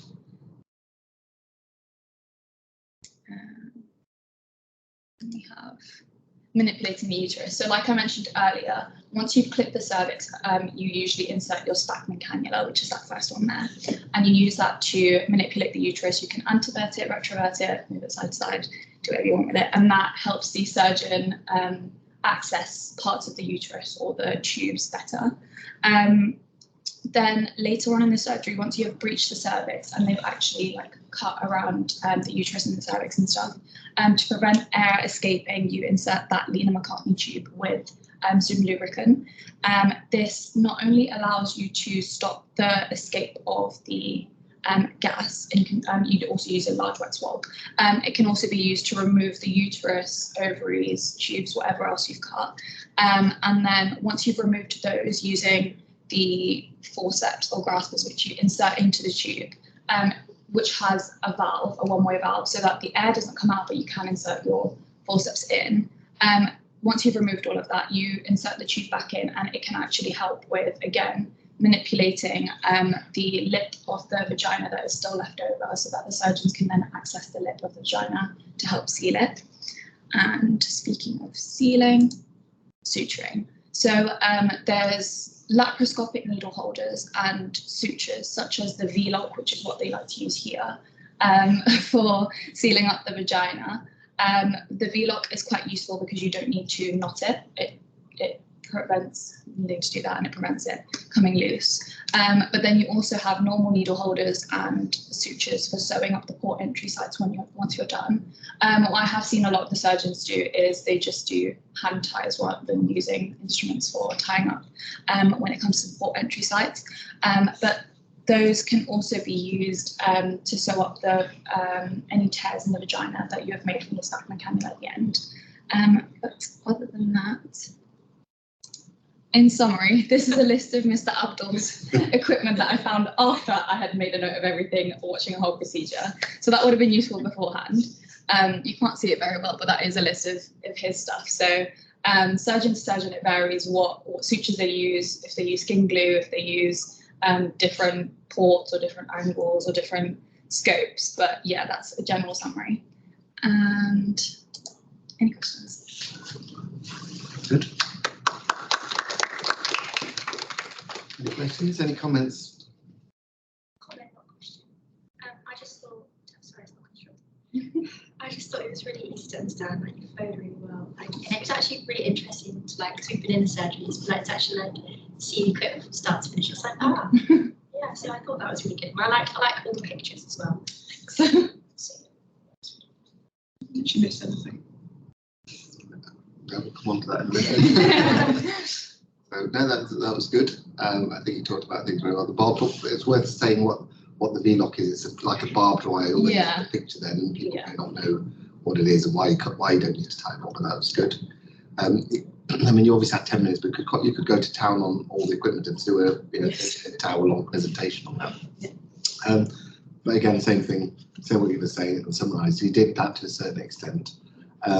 I think for all of you, anybody who's seen me do a stop moment, we do it at when we do a stop moment at the at the start of theatres in the anaesthetic room. You've all seen me do that? Yeah, no.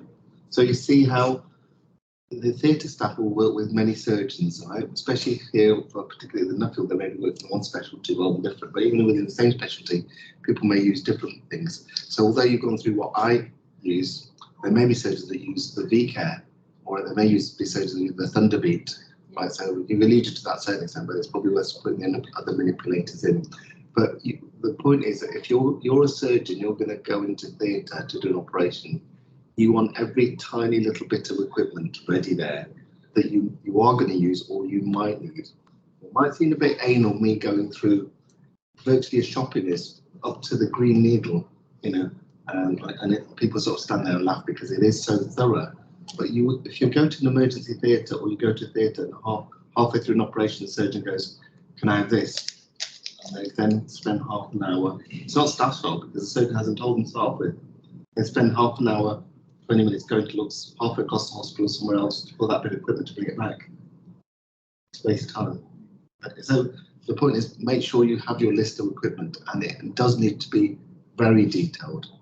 You know, what table are you going to use? You know, I had one of the students do talk on just tables. You know, the table we use is £20,000 table, right? Let's be very clear. So you need to be specific. Or are you going to use anything? Somebody says, "Oh, we've got this trolley, do you mind using it?" No, I'm not going to use that because I know that it's not going to have the same ergonomics that I need. You know, sometimes you try and be helpful and say, "Okay, we'll try and get by." But actually, those tables may not have the same height that they can go to, the same head down. So be very specific in your management. And being a surgeon is all about being anal and being ultra, you know, refined about what you want. That's specific. That's not being difficult. That's you just being, you know, a perfectionist and so. Okay, but no, well done.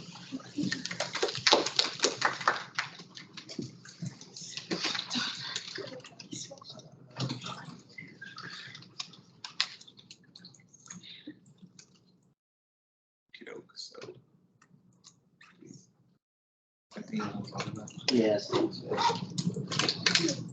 I'm going to tell you now, there's no intro and there's no conclusion. Where is it?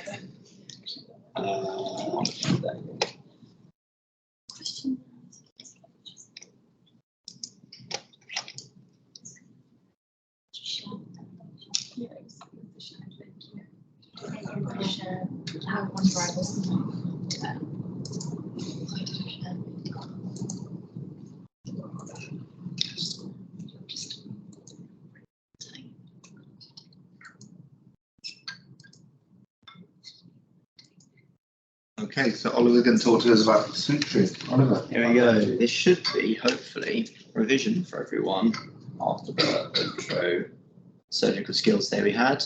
But I'm going to talk a little bit about history, types of thread, types of needles, the important stuff, and then a few of the knots that you've probably come across over the last few weeks. So a little bit of background. Suturing dates back about 5,000 years.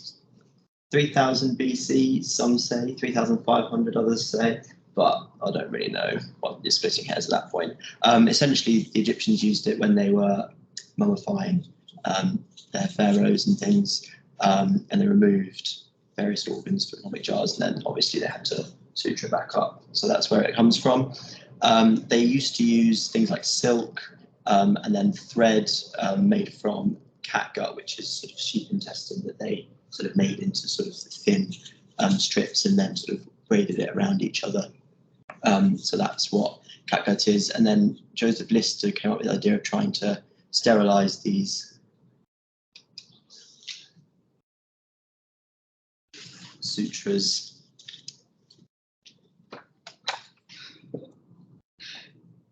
He came up with the idea of trying to sterilize sutures because obviously they had a extraordinary rate of infection, and it took him 50 years to work out how to sterilize things, and he started in 1860, finished in 1910, and actually died in 1912. So he only got 2 years of perfecting the sterilization, but he tried using various things like solutions and eventually perfected the solution, and only a few years later they started sterilizing it with radiology and radiating them. That's been by far the best way of sterilising anything. So now you're bored with the history. What are the properties of a good suture? Suture what? Yeah. What's the property of a good suture? Strength. Yeah. Anything else? Because I sat there for ages thinking I just want it to be strong. Thickness. So why would thickness be good, George? You want to go quite fine, surely, for a good aesthetic result. Okay, so you want different things. So if you want to picture an eye, say, if you're trying to stitch together a tendon, do you want a really thin thread? Or a thick one? Yeah. So these are a few of the sort of properties that I came up with of what you wanted. So you want it to be durable, yeah, size, as George said, strength, as you all said, and then you can choose between whether you want it to be synthetic, natural, and then you can get monofilaments, which is obviously one thread, and then you get multifilaments, which is multiple threads braided together, and then you can also choose between absorbable and non-absorbable. So different types of needle, essentially you get different curves depending on how deep you want the needle to go. So the most common one you'll see is the half circle, but you also get the kind of J shape where you've got to go into a cavity or somewhere a little bit further before you come out with the suture. And obviously without the curve, you've got to be careful when you're coming out of the tissue that you're not causing any unnecessary trauma to the tissue. The straight needle is usually used in gynae theatres to do the subcuticular suturing at the end of an open laparotomy. And then you also get different types of needle point. The most common obviously is the taper point, but you get various other things. I think I got this from a ophthalmology website with the different things. So it says like, oh, you can use it in like eye surgeries, and like you use the spatula one in the cornea for some reason. I don't actually understand why, but I'm sure if you're interested, you can look that one up yourselves. So types of thread, what are some of the advantages or disadvantages of absorbable versus non-absorbable that you guys can think of?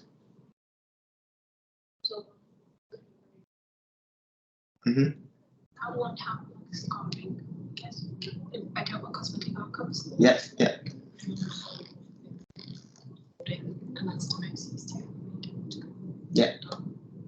Yeah, so essentially absorbable, you get a lot of variability with absorbables. So yeah, several months usually they sort of absorb the smaller ones up to like 2 weeks, and then the thicker ones sort of last until 2 months, and then yeah, they're digested by enzymes usually, or they get hydrolyzed if they're synthetic. And then the non-absorbable ones, go back. Removable if they're superficial. When would you want to leave a non-absorbable suture in a patient other than for anastomosis? So sometimes for tendons and ligaments, because they take a long time to heal, you would leave in a non-absorbable suture. If it takes longer than 2 months to naturally heal itself, then you would leave in non-absorbable within the patient. And yeah, that's everything for that one. So types of thread, monofilament versus multifilament. What are the advantages and disadvantages of these kinds of threads that you guys can think of? Yeah, yeah. Mm-hmm. Is there any way that you can think of negating the risk of infection with multifilament? Yeah, so they tend to coat them in a solution that tends to be more sterile. So yeah, decreased infection rates, as we've said, less resistance to move through the tissues because there's not as much abrasiveness, and then yeah, single strand of thread. And the multifilaments, multiple strands, they're all braided together, coated or uncoated, and then you also have better knot security and flexibility because of the sort of multifilaments. They have more friction over each other, so they tend to not untie as quickly as the other knots. Right, suture techniques. This should hopefully be a quick run through of knots that you've seen in theatres if you've been in theatres, and knots that you've come across in your own sort of practice as well. So simple interrupted, when would you want to use simple interrupted? So for wounds that the edges are well approximated and there's no tension on the wound. So tension is really important when you're considering which kind of knots to use. So obviously you can only see that, as you can see, there's 2 sides, 1 on each side, and therefore it's not spread out across the knot as much. So that you'll get a lot of sort of constriction over those 2 sides rather than a more evenly spread one. So for things like when you're closing up a wound, sort of an open laparotomy, a midline, you could use a simple interrupted if you wanted to, because hopefully when you close it up, there's not going to be any tension. But if it's something like at the end of an elbow, say, where you might want to move the elbow and there's going to be sort of some splitting or the skin's going to move apart, you'd probably want to do something a little bit more wearing. And then mostly, if you put these in, you can do non-absorbable, then they're removed sort of up to 2 weeks later. You can use absorbable ones for this, but I think mostly they use non-absorbable if it's outside of superficial. So mattress sutures, as a vertical mattress suture, again, you can see how the suture goes, and then the knots spread over 4 sides, which means that it's more suitable for wounds where there's some tension. And it helps to naturally move the edges of the skin outwards rather than inwards into the wound, which could be useful if the skin's sort of going inwards, sort of creating sort of a sort of canyon-y cavern thing. Yeah, that's the vertical mattress. And then the horizontal mattress is very similar to the vertical mattress. I'm not quite sure why you would use vertical mattress over horizontal mattress in each situation. I'm sure that's something Mr. Abdul will be able to tell us later on, but they're essentially very similar, but this one sort of is, rather than having it 4 over 1 space, you have it 4 over like a square rather than all in one line. Cuticular, hopefully you'll all have seen this when they're closing up a laparotomy. It's just to bring 2 sides of tissue which are quite distant further together. So if you have a midline in say an ultra radical surgery, and you're bringing back the tissues, usually these are absorbable sutures and they absorb within 2 months of being placed. And then some special sutures, so the V-lock sutures, which Mr. Abdul uses so he doesn't have to knot tie in his theatres. Yeah, so they obviously have barbs on them, which means that when you go through the tissue, if they pull back, they're not going to move anywhere, so they get locked into, it's like an arrowhead. And then there's also this weird spiral barbed one, which I found, which was quite odd. But yeah, that's it. There's no summary. I have a question for you. Yeah. The multi-filament, sorry, I read it done. Why is that more risk of infection? So it's because you get like little cavities in between the braids, and then some infection gets like lodged in there, or like. So think of like a plait. If you plait your hair, you've got like the. Is that like before it's packaged into? Sorry, before it's packaged into the suture, as you're like taking it out of the packet and then going. Is that at that point? So when they put it into the packet, they'll irradiate it, and then it will be sterile. Sterile. But once it comes out, obviously it just basically has little nooks and crannies where infection can sort of linger. Is that a big surface area? Do you have any questions, George? Sorry. I thought it was a very nice presentation. You presented that really well. With it being such a practical thing that I would have liked to maybe had some hands-on to. Of course, yeah. Well, with my limited resources, George, I can't really provide you any hands-on experience at present. Maybe next time. No, that was good. Again, any other questions or comments? Summary?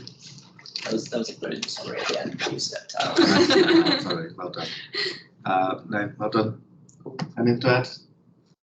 Give me 1 minute.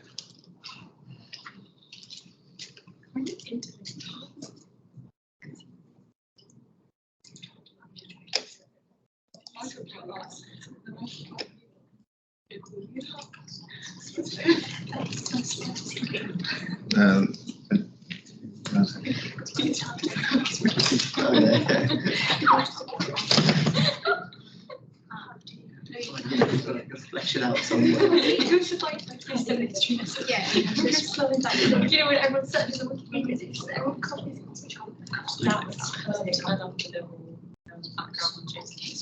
Yeah. That was my Sorry, we'll give it a second. We got it? Yeah, I'm just going to my email down.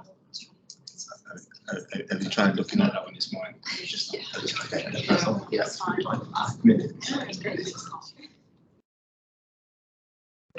Is it my email or your email that you need? It's my one. I think it says the person that emailed that shared it. Okay.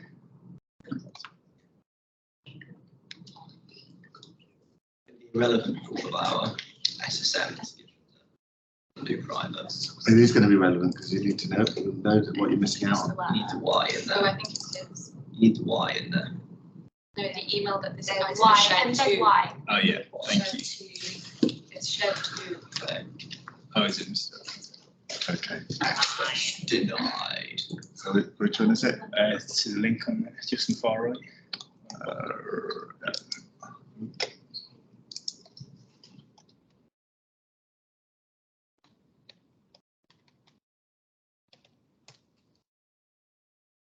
So down. Can I sign into my Google account? Yeah, you can do. Yeah, just go into a different window.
Are you sharing? Oh, look at you with your little snuffy old health logo. You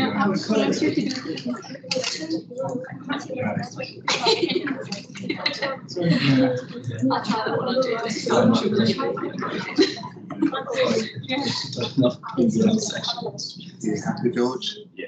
You can do a slideshow? Have you got an intro slide, George? You got a conclusion? Right, guys. Summary. So shall we start again? I'm sorry, guys. This is right. Yeah. Of course, it is. Yep, she touched it off. I'll email you my. Yeah, thank you. Yeah. Right. It is a learning thing. Yeah, I would Okay. appreciate that. All right. 2 weeks off. Thank you. See you later. Thank you. It's made of why you should. I know, I was just winding her up. Right. So I've got a presentation on the differences between NHS and private practice. I'll apologise first. My eyes, I didn't just have a rough night. I had laser eye surgery last week, so that's why they're red. I can see fine. So it's really an idea of the differences between both practices that I saw. Obviously, we've all seen the NHS, but over in Nuffield, things are run a little bit differently. So the aims of my placement was really to try and see a difference between the private and secondary healthcare in the private system. Insurance and funding, how it works, coding for different procedures and making sure that's billed correctly. Then there's also some additional things like marketing, how we find patients, how we get referrals in across the different areas. This is just one photo of many of the different areas that I worked in. That's some of the ward staff on inpatients. The background though, some of the things that I found quite interesting only after research, I think private healthcare in itself has a bit of a stigma associated with it. Everyone thinks, maybe because we love the NHS so much, you think private practice, don't want to touch that. But Nuffield Health itself is technically a charity. So established back in 1957, they overtook a nursing home and eventually turned that into a private hospital. And eventually did procedures in there that individual probably could pay for. It currently has got 37 hospitals and 114 fitness centres. But the idea of it being a charity, the important thing to make clear is the profits that is generated from that are reinvested back into the business. It's not necessarily going to things in the community and things like that. There are different projects Nuffield Health has, but the idea is to reinvest into the business to grow the hospital practice and to grow the facilities and what they can provide. In terms of the pros and cons, though, of the practice itself, it's important to state that Nuffield can't function without the NHS. There's so many procedures that Nuffield can't take in. So, as in one of the rooms with the bookings and inquiries team, and many consultants will have referrals that they'll recommend from NHS practices, or the Royal Derby will send referrals over to Nuffield. But due to comorbidities, patient's age, simple things like, well, obesity and things like that, a lot of that just can't be undertaken at Nuffield because it doesn't have facilities to undertake someone with a lot of those issues. But it works in the reverse as well.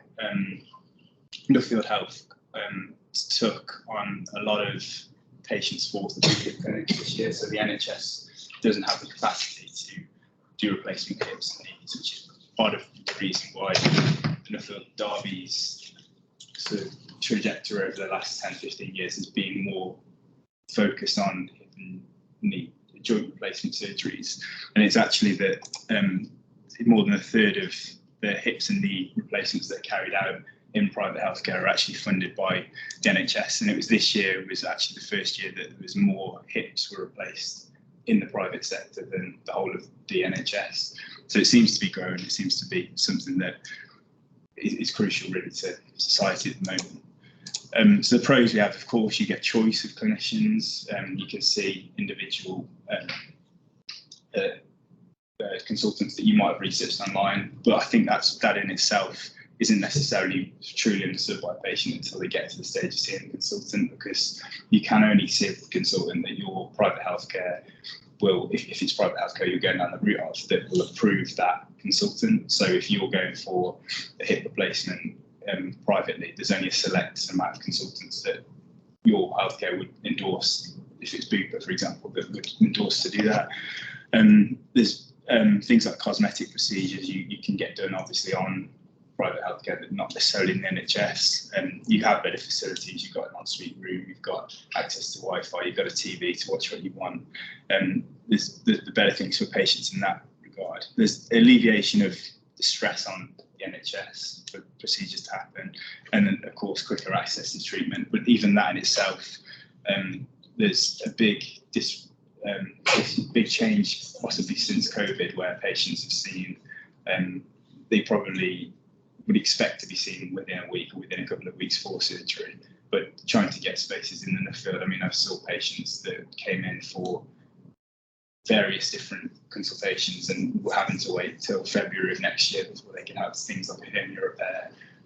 All more complex things were probably that, in terms of that length, hernia was probably, we had to schedule someone for January, mid-January in that regard. The cons though, I mentioned about complex cases, and emergency treatment can't be done there, and then there's cost and suitability as well, of course, that are probably pretty obvious. How are patients found for the Nuffield? So generally, patients come in from referrals. There are three main routes, which I'll highlight on the next slide for regards to that, but there is considerable effort done by the marketing team and the administrative team to identify patients. So they'll have things like the website for people to, and they'll look at like their search engine optimization so people can tag, find, and the Nuffield Health as opposed to Spire and different places like that, and they're probably the main competition for some things. But one of the large things is GP relationships, where Amanda, who's one of the reps for this, will go out to different surgeries, give briefs on the consultants that are available in the Nuffield, in the hopes that this might lead to a referral, either via an NHS route, because that is something which I'll touch on in a moment. You can elect via choosing book this process to have your hip or knee or surgery done via the private route, and of course paid by the NHS, or of course you can pay yourself or insurance. Consultant referrals often happen, so there's big stacks in one of the booking offices. You can see some consultants have probably stacks as high as this table where they've sent patients from the Royal Derby to be on waiting lists within the field to get a procedure done over there. And then community engagement. There's a lot of events at gyms and health events that happen to encourage people to take a bit of advocacy in their own health. And then there's this big thing about targeted a drive for 2024, because one of the things I did see this, as you would expect, like the ethnically diverse and minority backgrounds are really represented in private healthcare, let alone, well, it is underrepresented in terms of access to healthcare anyway, but then in terms of private healthcare, the figures are pretty shocking in terms of how much Derby specifically engages with those communities. Nuffield Health has an online intranet where you can actually see events that each hospital, I think there's 36 hospitals, what outreach they've done and what their results on bringing in the ethnically diverse individuals, or they call it underrepresented. There's a term for it that Nuffield have coined for this term, but Derby itself is not performing very well. And in terms of funding options to get to be a Nuffield Health patient in the middle, you've got 3 different routes. You're self-funded, and that's the most costly to the patient. So you can go and pay outright from your bank account, take a loan, pay for your procedure. Get your insurance funded, so your Bupas, your Axes.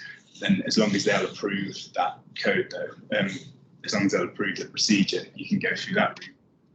You can be NHS paid, so that's an obligation. Nuffield, in order to operate, they have to deal with the NHS contracts. There's a certain amount of NHS patients that must be accepted by Nuffield and performed each month. So I sat down with the ops manager to look at the report on how many patients have taken this report to CQC to say maybe they're on target or not on target, and they'll need to accept more patients. And of course, then in terms of the back work for the administrative staff, it means having conversations with consultants to say either you need to have more NHS patients to your list, or they need to work on with the booking team where they can schedule these patients into. It's just an idea of the cost. So I think, does anyone have an idea of how much a hip replacement would be? 10 grand. Yeah, so in Nuffield it's about 15 to 17. The self-funded. That's what Mark paid. I was thinking, right, you don't know anything about it. I don't think you have a replacement, so it's obviously not. 10 grand. 10 grand, £525 a day. Yeah, so in Nuffield, one of the costs of a patient is about 17 grand there, so that the other week. So THPSO. I'll send that after the presentation for you. And it's about 7 or 8 grand, but you've got to remember 90% of the fees are to the hospital. Yeah. The surgeon's fees is less than 10%. Right, that's what people forget. They think that surgeons are making a massive amount, and actually not. 50% commission. 10%. 10% is what you get if it's that. Yeah. So of that, the consultants are capped on how much they can charge for those procedures. So the more expensive procedures are hit. I mean, I think the shoulder was the most, just over 20. I think because of depends on the complexity of the operation, but the surgeon and anaesthetists are capped at what they can actually charge for a procedure. So it doesn't go more than £1,000 for a lot of most of those procedures. All of that profit margin is taken in by Nuffield Health, and then of course so they can build more theatres, more hospitals, and develop more as a business. But the issues, of course, with each of these routes are there's an expectation in terms of waiting time. Prior to COVID, there's a lot of staff that would say that a few years back, when there was a patient complaining, mainly they used to NHS bash about that's an NHS patient. But they're finding really these days it is the self-payers that are more frustrated at having to wait even a few weeks, and they're have the service that they're provided at the Nuffield. Then in terms of insurance funded, you don't really have this total choice, which I alluded to earlier. You have to only go with consultants that your insurance company will approve. And then the NHS pays. So the discrepancies in costs can lead to NHS consultants limiting patients on clinics. There was, for example, one consultant I know that would only take a limited amount of NHS patients per day. There was vast discrepancies in how many NHS patients, because some consultants would accept as opposed to self-paying private. But of course, it's probably less of a problem specifically to the NHS patient. Then, of course, in all of this, which is one of the things that I find interesting, there's like, because you've got all this choice, you've got these options to do, you want to look for the best consultant available. And one of the things that Mr. Abdul does, and every consultant, is you collect feedback on patients. It's quite interesting seeing it sitting in so many different consultations. You can see how you'd give feedback forms for the patients that were had great service from you, or you've had a great relationship with. So of course that adds to a bit of bias in what's out there on public for you to find and then to make that choice. So there's a question there about, are you making a choice correct, whether on subjective data or objective? Because of course there are some other objective data that the public are going to absolutely have no idea of how to find, which is the results post-operatively and success rates in that regard. In terms of an inpatient booking, there's another few methods that patients can come through. There's this choose and book, which I'd already mentioned. PIDMAS is a big scheme launched by Rishi Sunak, where you can be anywhere in the country. If you've been on a waiting list, you can request to go to a certain hospital. It's caused a lot of problems within Derby itself, because I think when that was announced, they had over 200 patients across the UK just all saying they want to come to Derby, and then they had to just run through so many patients that were unsuitable to come through. Then there's referrals from the Royal Derby, which I mentioned, and outreach from GP practices. So this is what Amanda would go out and develop relationships with. But it all funnels down to this NHS the CG report on waiting list times. So 5-6 years ago, the waiting list time that was deemed acceptable at Nuffield was 18 weeks by the CQC. So 18 weeks you could be on a waiting list to have your surgery, and that was the sort of target the team would work to. Post-COVID, it moved to 100 weeks, then it went down to 90 weeks, then currently it's sat at 78 weeks. So that you'd be waiting for to have a replacement, and this is really from your inpatient referrals from one of these methods, not necessarily you're paying for it yourself, your insurance is paying. But you can. The idea is though that this PIDMAS scheme that was launched by the government, they allow patients to just come into, say they want to go to Nuffield Hospital, and it would just play havoc with their waiting list times. So you could have someone on 70 weeks choose to go to Derby. Then Derby itself has 8 weeks to try and schedule this patient's surgery, and then it negatively reflects on their report. So it was a big administrative problem that was caused, and and I think it still is. They cleared a lot of the backlog from that, but it's still ongoing. In terms of the future, though, so this data shows the increase in private operations. So I mentioned about this 1/3 happening. You can see the increase that's happening in privately funded patients. It only seems to be growing, not just at Nuffield Health, but across the whole of the UK. Actually, sorry, this is just England, Wales and Northern Ireland, which is from the joint registry and post-operative outcomes. And there's a suggestion also in the generational shift. So there's this survey of 18 to 34-year-olds sort of all agreed that there's less of the stigma associated with private practice, and individuals in that age category sort of saying that they would engage private practice and or have seeked it out already themselves. So it only seems something that private practice is here to stay, and not just here to stay, but here to grow.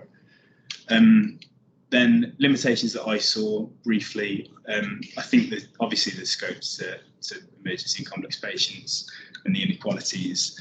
There's definitely a technological innovation is needed there. There's a reliance on paper. I was expecting to go there. Everyone's got an iPad. Everyone's like, it's like some futuristic healthcare system, but it really wasn't. It was sort of ran through papers, and there's a big support team around that consultant that's running the clinics, running the theatres, and there's so much paperwork, so many steps that's needed to get that patient from initial appointment to get their procedure to actually done. It seems like there is plans to move to an online system in next year, but I think they tried previously. They've had to go a step back and go back to paper. Space isn't a big thing. They've got only 3 theatres, which are back booked to the max. So every day, Deborah, one of the operations manager, has a meeting just to see how much theatre time is actually there, and we'll slot in to the nearest hour where surgeries can be put in. So I think that's a really important issue. But because of course competitions, the Derby Health private healthcare here, it may allow for other companies like Spire to move into the area possibly. And then there's the building and the aesthetic. If you've been to Nuffield, you expect it to be a really nice building, but it clearly does need some renovations. Like there's wallpaper hanging off walls in some places. It's very, very dated in terms of its aesthetic. But then some of the things that probably have been already dealt with is this public perception of the competition with the NHS, that they're actually accepting NHS patients and dealing with the backlog they have, and the staffing challenges. There's no vacancies that are needed there, and they seem to have a really core and great group of staff.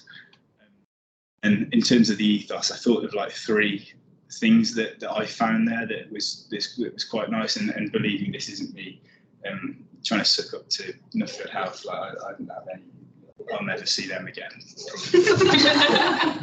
But in terms of the drive for patients is the first thing that every department.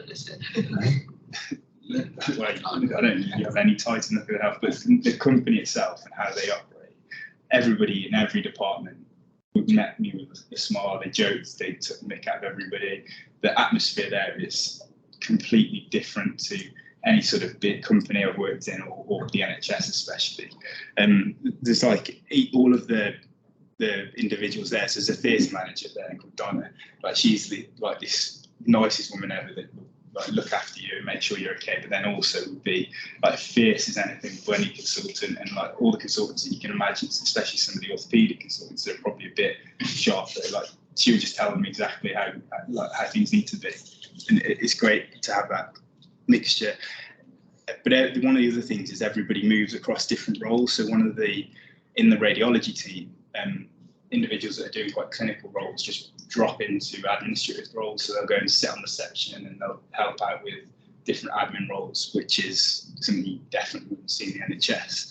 And then there's an outpatient team too that will coordinate different clinics that are ongoing to make sure things can be run properly. They'll just jump into other people's jobs and assist. Like we had one of the nurses sat behind reception in the main reception the other day just to try and coordinate an issue with a patient that possibly could have made a complaint.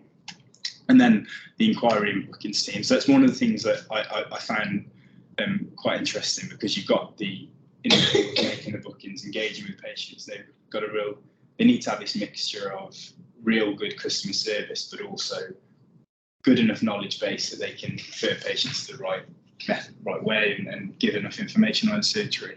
But they're the blood supply, but then also they're the people that everyone runs to when there's an issue or there's something that's gone wrong. And I think they're definitely appreciating they get on in their job well, but it gave me a good idea, because there's one day a consultant that cancelled a clinic. I can't remember what it was. It was something that was a bit less important, and it made a huge issue in terms of all these patients coming in to or calling up to sort of really berate the team and cause problems with that staff. So, and I think it could have been dealt with in a much easier way if that consultant had just said, look, I've got some time I need to now take either to see family, or gave some more clarity in the situation. It would have been met with a bit more receptiveness from the public and the team that are doing that. So this is just some of the pictures I had with the different staff members, and that is a brief overview of my time there. Well done. Any questions? Any queries? Was that actually a phone number? in the bottom corner. Yeah. And it's quite long. It's very long. It's probably such an interesting place. It's fun. I think you're the first one we've had to do this because I set this up last year, and it's taken a lot of work to get it set up. We've never had so many students so far, and so it's taken a lot of pushing through. The logic behind me setting this up is that there's a big taboo about private healthcare, and people, as a medical student, I got no exposure. Even as a senior trainee, it's a dirty word. It's a cloak and dagger. Let's not talk about it. Always going up the road, you know? And it's not. That's a nice presentation, George. The only thing I'd say is timing. Timing is quite long. So for excessive period of time, I know I've given you the leeway because obviously one person's not speaking. I think the NHS stuff there, again, you've got to be very clear that that is, again, yes, the Nuffield is a charity, but it is a business in essence. It has to be efficient. Yeah. So there, if I've got a theatre list there, if the theatre list starts at 8, if not, I'm not there by 8:05.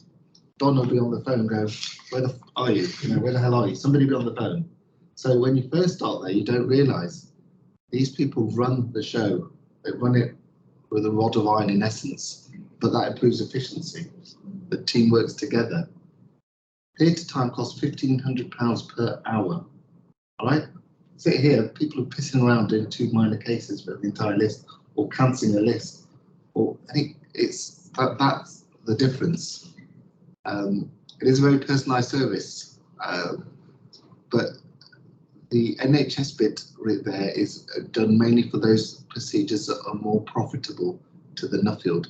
So they don't do any private, any NHS gynae, but I'll approach the subject. And the question is whether the orthopaedics is done because it is profitable to do as a case. So the question is the NHS private or is it a public body?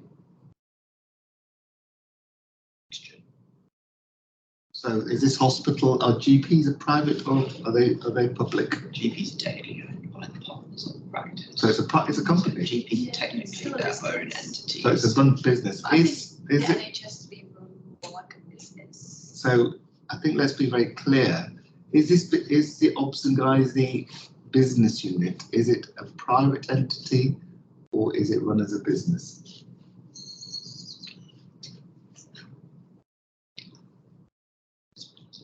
It's run as a business, right? So all that is happening is you have these individual units, GP practices, NHS business units, all like if I've opened up a room at the bottom of my garden and just put an NHS logo, I'm opening my garden as a teacher, and put an NHS logo in there. Okay, that's NHS, right? But a lot of that, and there's a lot of waste that goes in the NHS. So the NHS has already been run probably for the last 15 years as individualised budgeted units. That's business. You've got a budget. You've got to charge for what you pay for. You've got to balance the books. That's a business. Okay, the GPs. What happens to the profits of GPs? The GPs are partners take it. Yeah. So hold on, that's not NHS, that's business. Right, so we've got to be very clear that there is a shift in boundary. Right, so I think you need to be aware that this is part and parcel of the NHS. Probably about during COVID, I had a few that's not sharing. Not sharing. Okay. So during COVID, I had some meeting with the director of finance. Look at this. The waiting lists are getting massive here. What are we going to do about them? And there's not thinking outside the box. Consultants had stopped doing extra lists because it was not tax efficient. If you get paid 600 quid to do an extra session, but then you charged £1,000 by the taxman because your income is so high or in that tax bracket, you're going to do those lists. But people stop doing those lists, so they have to think outside the box. So what was suggested is they have either a consultant into their companies, or they have an intermediary. So that's all they've gone down. They've gone down intermediary, something called Medinet, so that consultants could do extra work. They're then paid into their private companies. That's not on their own income. But all of a sudden, consultants, people are doing extra bits. It's thinking outside the box, you know, and we've got to be aware of all of these things. Shall we move on?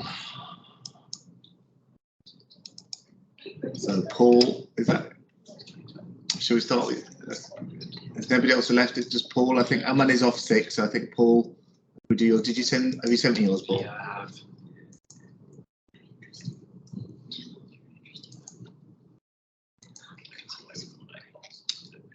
I think at the top somewhere.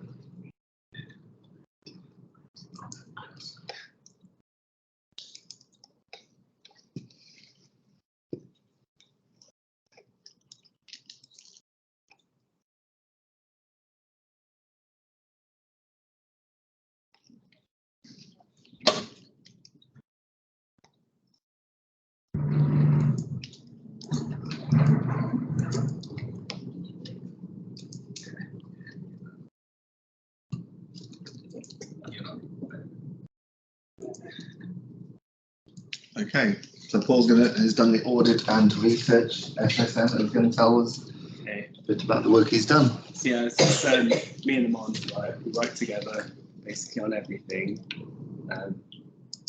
There was a few different aspects that we looked at. So for this presentation, I've focused on one thing, which is looking at how COVID-19 affected operation throughput in the gynae department here at the Royal Derby Hospital. So I think anyone can guess that COVID-19 affected all hospital activity, but it's important to look at whether it's returned to normal levels, pre-pandemic levels, in order to combat waiting lists and to get through the long NHS waiting lists. So yeah, by analysing, you can kind of see what's going on and what can be done to get back to how it used to be and what effect it had. So the aim and objectives was to analyse surgical throughput from 2018 to 2023 to establish the impact of COVID-19 and if the number of operations have returned to pre-pandemic levels, which will allow us to determine what needs to be done to minimise the impact. So the method for this was we had a big data sheet which was collected from the ORMIS database from the Royal Derby Hospital, and then the number of operations between the 2nd of January 2018 and October 2023 was collected, analysed, and broken down by month and also by year and also by month. And COVID-19 had the biggest impact in 2020 and 2021. So to compare the different numbers, we basically excluded those years because they're kind of like anomalies, basically. So yeah, so for the results, the number of operations did decrease from 2018 to 2022. So it went from 3,193 to 2,183, which is a 32% decrease. And the reason why I did it to 2022 is because we only had the data to October 2023, so it wouldn't kind of be a fair comparison to have only a bit of a year missing. So then we broke it down into average operations per month as well, which we also found fell from 266 average per month in 2018 to 182 in 2022, which is also a 32% decrease. And then you can kind of see, when COVID hit in 2020, basically all procedures stopped apart from mostly emergencies, some electives as well, but generally everything kind of stopped. So yeah, that highlights the effect of COVID-19 and confirms that the operations has not returned to pre-pandemic levels. So then I started thinking about different potential factors affecting surgical throughput, which can include if there are less consultants in the department working, which basically means less operations happening, which kind of sounds like that's what was happening because you said they weren't taken on lists. So, and then if operations are taken longer due to increasing complex cases or perhaps less experienced surgeons, so then they take longer, or other factors such as like administration issues or logistics for the patients. So yeah, analysing each of these aspects will provide answers as to why surgical throughput has not returned, and then in addition to this, re-auditing in 2024 will show like the trend of what's happening if it is starting to return back to normal. So then from that, we did look at the factors which could be affecting it, and we found that the number of surgeons has decreased from 2018 to 2022 by 20%. So that kind of gives a reason for the decrease in operations. And then in addition to that, there's also, we looked at overall theatre and surgical time, and then we found that both theatre time and surgical time have increased, but the percentage of surgical time in theatre has remained consistent, so it just indicates that all aspects of operating times have increased. So the average surgical time in 2018 was 46 minutes, and then in 2022 it was 64 minutes, so that's a 39% increase. So when you put them together, it kind of makes sense that there's like a 30% decrease in operations time. So yeah, so some recommendations, they could look at increasing the number of operating surgeons to pre-pandemic levels to help get the operation numbers back up and also get the waiting lists down. And then also look into any potential factors which are increasing theatre time and surgical time. I'm not too sure what that could be, but something to think about. And then re-audit to assess any upstate trends and see what's happening in 2023 and 2024. And then these are some of the things that we've looked at. So the types of operations that happened during 2020. So comparing emergency and elective procedures, the average age of patients in 2020 compared to 2019, the number of TLHs done per year and per month, number of TLHs broken down by surgeon per month, and also surgical time of TLHs. And then we've also broken it down for each individual surgeon, how long they've taken to do a TLH. So, yeah. You got a leaderboard? We actually do have a leaderboard. Mr. Abdul was number one. So, You can ask that question. yeah, it also does the most and also the quickest. So. Do you have any of that data? Or not on this PowerPoint, so I don't want to all right. too much. Okay, good, well done. Any questions, any comments about the number of surgeons decreasing due to the lack of places for registrars and admin consultants because of the funding to the NHS, or is it due to other reasons? I'm not sure, but for like the recommendations, that could be like an aspect you could look at, like why it is decreasing, and like what can be done to like, or what was happening in 2018 that there were so many surgeons and now there isn't, like what's happening. Maybe like policy change, I'm not sure. it may well be worth looking at the grader surgeons, because it may well be that previously they were done, some of the operations were being done by the registrars, and now because of the throughput and the high proportion of the certain operations are done mostly by consultants. Yeah, because I did notice that a lot of them weren't the consultants, a lot of them were just registrars. And the other thing is, it may well be there is a shortage of junior doctors anyway, and so that makes there's a shortage of people who come to theatres. As a result, they're less likely to. Is it that there's a shortage of junior doctors or like training places?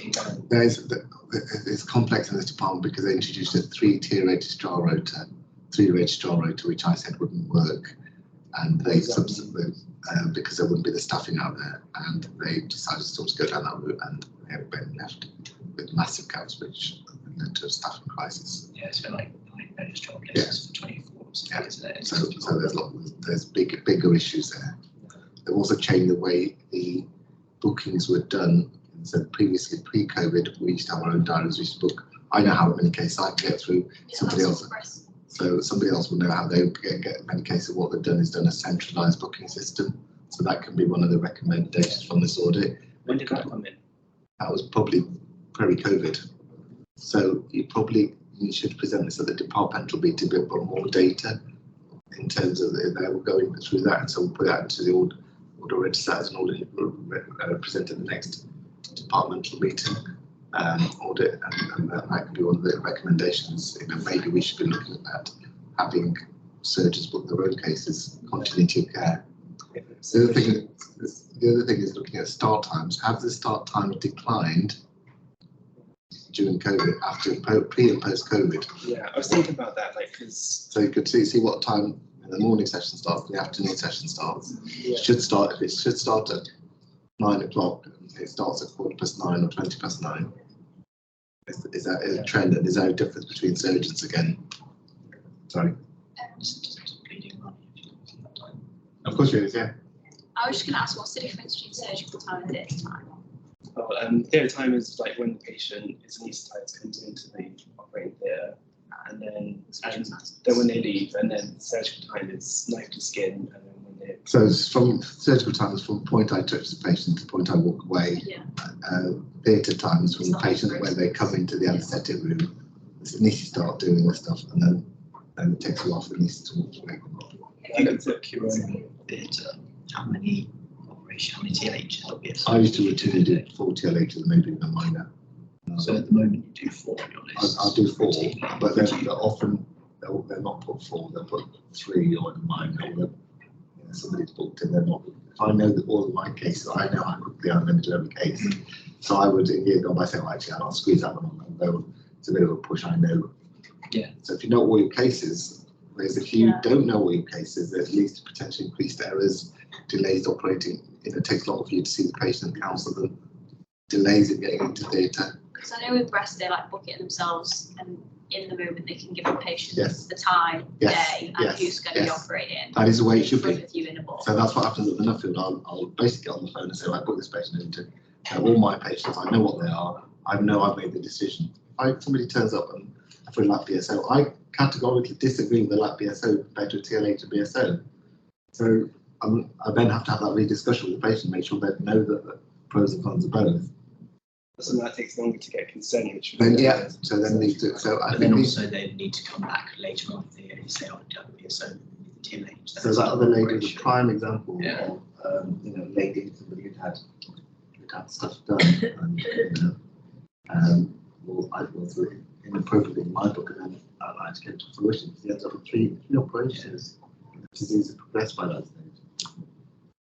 So I think I think you've got a gold mine of data there that you can just go to town on. So I think that every bit of the stuff that we've done, I think we need to go sit down and continue doing that, although your SSM may be finished.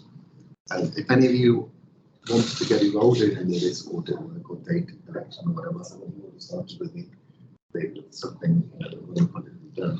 But then obviously let us know, because as I said to these guys, getting things on your CV is, and it's a competitive world out there. So these guys will get probably 8-10 posters from their data at least their 4 weeks. They'll get presentations, and there's important stuff that comes out, and it's a matter of knowing how to do that. But we can get you involved if you wanted to. The Delta research team, whatever you want to call it. So do we have to be here to do that? No, because you've done it from home, haven't you? They've had an easy life. They put their feet up, they've been sat in their pajamas. So yeah. Okay, but I think constructive feedback for all of you when you're. Let's get rid of this. Thank you. Any other questions at all? I know that was very good. I think you've got massive data. You could actually put more stuff in.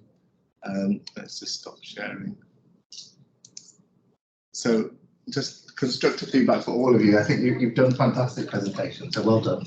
I think when you're looking at remember only you know what you're going to say, but don't worry, some of you were a bit nervous, so the fact you may miss something or whatever doesn't make a difference, all right? Look at your audience when you're speaking, all right? Don't look at your notes, don't look at your slide, don't just look at the screen. Have bullet points. Don't just read off the screen, and because it becomes a bit monotonous. Okay, wherever you are. All right. And so use bullet points, Oliver. And